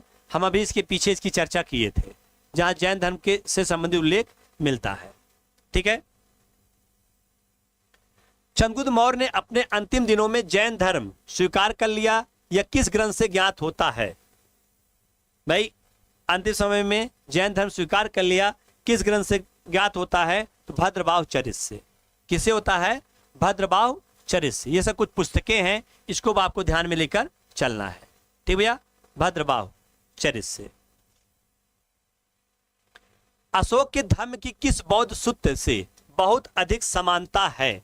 ध्यान रखना है, बहुत इंपॉर्टेंट प्रश्न है ये, बहुत इंपॉर्टेंट प्रश्न है भैया ये। भैया उमेश जी आप कहाँ थे इतने दिनों, आज बहुत दिन बाद दिख रहे हैं। चलिए इसका आंसर दीजिए, वेरी इंपॉर्टेंट प्रश्न भी है। और मैं एक चीज और बता दूं, हाल ही में जो 2024 पीसीएस परीक्षा हुई थी, इसके पहले वाली 2024 जो पीसीएस परीक्षा हुई थी, उससे जोड़कर यहाँ से प्रश्न जोड़कर पूछा गया था। और हम पहले बता रहे हैं, लोक सेवा एलटी जो एग्जाम है लोक सेवा आयोग करा रहा है, तो लोक सेवा आयोग अपने पिछले प्रश्नों से जोड़ के न सेम या उसी के इर्द गिर्द प्रश्न जरूर पूछता है, ठीक है। ये चीज दिमाग में रखना है। तो अशोक के धर्म की किस बौद्ध सूत्र में से बहुत अधिक समानता प्राप्त होती है? मतलब अशोक का जो धर्म, सीधे से जान लीजिए, अशोक ने जो धर्म का उल्लेख किया है, अपना धर्म में बात किया है, वो किस बौद्ध सूत्र से प्राप्त किया था, वो कहां से लिया था, ठीक है। अगर यहां की बात करते हैं, मैं आंसर बता दे रहा हूं। चलिए भाई, ठीक भाई, बहुत अच्छी बात। आप आइए, बिल्कुल डेली आइए, डेली आइए, जुड़िए, बहुत अच्छा लगेगा हमको भी। देखिए बहुत सारे लोग जुड़े रहे, आंसर भी अच्छा देते हैं तो अच्छा लगता है क्लास में, ठीक भैया। प्रश्न है अब यहाँ पे आपको महापरिनिर्वाण सूत्र, धम्मचक्र पत्तनम सूत्र, सामंत फल सूत्र, सिगालोवाद सूत्र। वेरी गुड, डी आंसर सही है, बहुत अच्छे भाई कृष्णा जी, बहुत अच्छा आंसर, बहुत अच्छा। सिगालवाद सूत्र, सिगालवाद सूत्र को एक और नाम से जानते हैं, राहुलोवाद सूत्र। सूत्र राहुलोवाद सूत्र भी इसको जानते हैं, ठीक है। और इसी राहुलोवाद सूत्र को गेह विजय भी कहा जाता है, गेह विजय इसमें मिलता है, ठीक है। तो आंसर आपका डी हुआ। इसी में उल्लेख मिलता है कि अशोक ने अपने धम्म की जो परिभाषा ली है वो कहां से ली है? राहुलोवाद सूत्र में। अशोक ने अपने धम्म की परिभाषा कहां से ली है? राहुलोवाद सूत्र में। और जब आप झांसीमाली की पुस्तक पढ़ते हैं तो झांसीमाली की पुस्तक में सीधे एक लाइन लिखा गया है, अशोक ने अपनी परिभाषा राहुलोवाद सूत्र से ली है, ठीक है। तो ये आपका राइट आंसर, डी आपका राइट आंसर है। क्लियर भैया? चलिए आगे चलते हैं। अगला प्रश्न, अशोक के किस शिलालेख के शीर्ष पर गज की आकृति उत्कीर्ण के साथ साथ गजतमे लिखा हुआ है? भाई इसको बताना है, किसमें लिखा गया है? गजतमे। किसमें लिखा है, इसको आंसर बताइए भाई।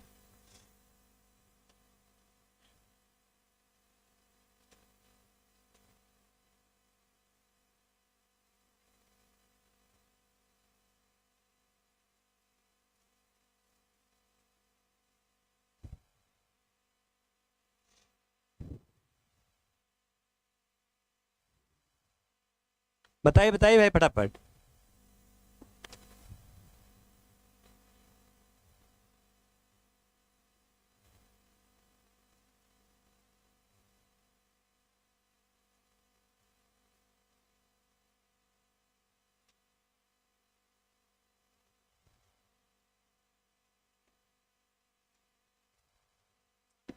डी आंसर, डी किसका? धौली।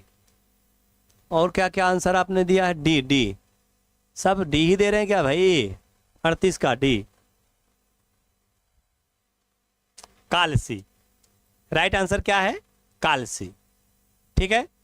कालसी उत्तराखंड में स्थित है। यहाँ पे उसके गज के वहां मिलते शिलालेख पर शीर्ष गज की आकृति मिलती है और इस पे क्या है? गजतमे मिलता है, ठीक। बाणभट्ट ने हर्षचरित में किस मौर्यकालीन शासक का उल्लेख किया है? बाणभट्ट ने हर्षचरित में किस मौर्यकालीन शासक का उल्लेख किया है? शालुक का, बृहद्रथ का, कुणाल का, इंद्रपालित का। तो बाणभट्ट जो था ये हर्ष के विषय में लिखा गया है, ठीक है। मतलब बाणभट्ट की जो पुस्तक हर्षचरित, हर्ष के दरबार संबंधित यह था। और इसमें बृहदत्त की बात उल्लेख होती है कि 185 ईसा पूर्व पुष्यमित्र शुंग ने अंतिम मौर्य शासक बृहद्रथ की हत्या कर दी थी, हत्या कर दी। इसका जो उल्लेख मिलता, सेम यही लाइन मिलता उल्लेख बृहद्रथ के विषय मिलता है किसमें, बाणभट्ट में, कि 185 ईसा पूर्व में पुष्यमित्र मतलब उसके अमात्य ने, अमात्य सब था, अमात्य पुष्यमित्र शुंग ने अंतिम मौर्य शासक बृहद्रथ की क्या कर दी थी, हत्या कर दी थी। ठीक भैया, तो आपका क्या है राइट आंसर, क्या है आपका राइट आंसर, क्या है आपका बृहद्रथ है। ठीक भैया, चलिए अगला क्वेश्चन है, मौर्य साम्राज्य के पतन के कारणों निम्नलिखित में से कौन सा नहीं है। अशोक के कमजोर उत्तराधिकारी, पहली चीज ये पतन के कारण थे, किसी साम्राज्य के पतन के कारण ये हो सकते हैं। ठीक भैया, किसी साम्राज्य के पतन के कारण ये हो सकते हैं। दूसरा है अशोक द्वारा संचालित शांति नीति। तीसरा, उन्होंने मौर्य प्रशासन की प्रकृति को केंद्रीकृत कर दिया। चौथा, परवर्ती मौर्य शासकों द्वारा अपनाई गई विजय नीति। तो ये आपका परवर्ती मौर्य शासकों की अपनाई गई विजय नीति नहीं है, बाकी अन्य जो है वो क्या है, पतन के कारणों में आती है। क्योंकि अशोक जो थोड़ा बहुत शांति नीति भी अपना लिया था, विस्तार नहीं करता था, विस्तार से रोक दिया था। ठीक भैया, उन्होंने मौर्य प्रशासन की प्रकृति केंद्रीकृत भी कर दिया था। तो बहुत सारे कारण के अंतर्गत ये परवर्ती शासकों द्वारा अपनाई गई विजय नीति, क्योंकि परवर्ती शासक जो थे वो विजय नीति को क्या करते थे, उन्होंने रोक दिया, विजय नीति नहीं अपनाई थी। ठीक है, अगला प्रश्न है, बराबर समूह की किस गुफा पर अशोक का अभिलेख उत्कीर्ण नहीं है। अशोक का अभिलेख उत्कीर्ण नहीं है, तो आपको ध्यान में रखना है लोमस ऋषि गुफा जो है ये दशरथ की है, दशरथ संबंधित है। बाकी ये कर्ण चौपड़, सुदामा, विष झोपड़ी ये अशोक से संबंधित है। ये क्या है, अशोक से संबंधित है। चलिए भाई, ठीक। अगला प्रश्न है, सुमेलित नहीं है, यहां पे बताना आपको कौन सा सुमेलित नहीं है। एक तरफ है आपका क्या है, अशोक के समय के जो प्रांतों में विभाजित किया गया था, और एक तरफ क्या है, राजधानी। तो उत्तरापथ की राजधानी कौन सी थी, उत्तरापथ की राजधानी, ये चीज आपको बताना है।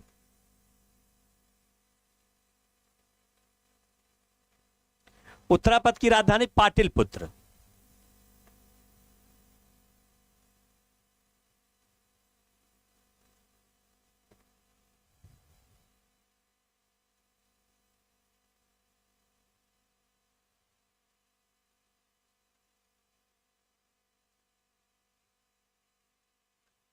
क्या भाई, उत्तरापथ की राजधानी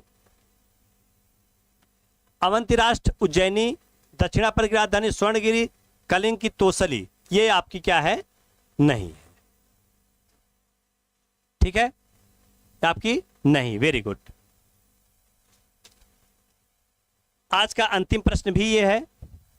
ठीक है, अंतिम प्रश्न भी है, इनमें से कौन साहित्यिक कृति विस्तार पूर्वक वर्णित करती है कि नंदों को चंद्रगुप्त मौर्य और कौटिल्य ने मिलकर खदेड़ दिया। किसमें यह उल्लेख मिलता है कि नंदों को कौटिल्य और चंद्रगुप्त ने क्या कर दिया था, मिलकर खदेड़ दिया था या भगा दिया था। ऑप्शन में है विशाखदत्त का मुद्रा राक्षस, पार्शिष्ट पर्वन, बाणभट्ट का हर्षचरित, विशाखदत्त का देवी चंद्रगुप्तम। इसका आंसर यही बता दीजिए, आज का ये लास्ट ऑप्शन है, लास्ट क्वेश्चन है। ठीक भैया, आज का जो क्वेश्चन यही अंतिम प्रश्न है आपका, फटाफट बता दीजिए इसे।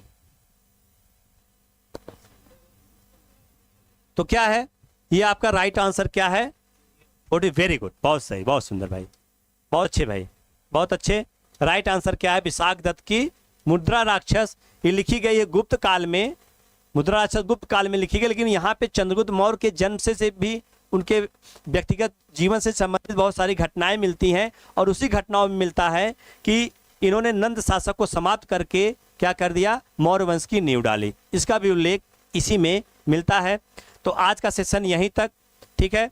इसके बाद हम लोग फिर सेम टाइम पे हम लोग क्लास में मिलेंगे, और अगला कल का हम लोग कोशिश करेंगे मौर्योत्तर काल को समाप्त करने के लिए मौर्योत्तर काल से संबंधित प्रश्न रहेगा, ठीक है। और बाकी जो थ्योरी की क्लास है हमारी, वो ऐप पे अब आपको मिल जाएगी, ठीक भैया। ऐप पे आपको प्रोवाइड की जा रही है, सारी क्लासें ऐप पे मिल जाएंगी। आप लोग ऐप डाउनलोड कर लीजिए और अपने मित्रों यारों को भी वो क्या करिए, इसको आप क्या कहते हैं, मित्रों और यारों तक शेयर करिए, ठीक भैया। चलिए, इसके बाद हम कल मिलते हैं सेम टाइम पे, आप लोग भी सेम टाइम पे आइए। चलिए, बहुत बहुत धन्यवाद।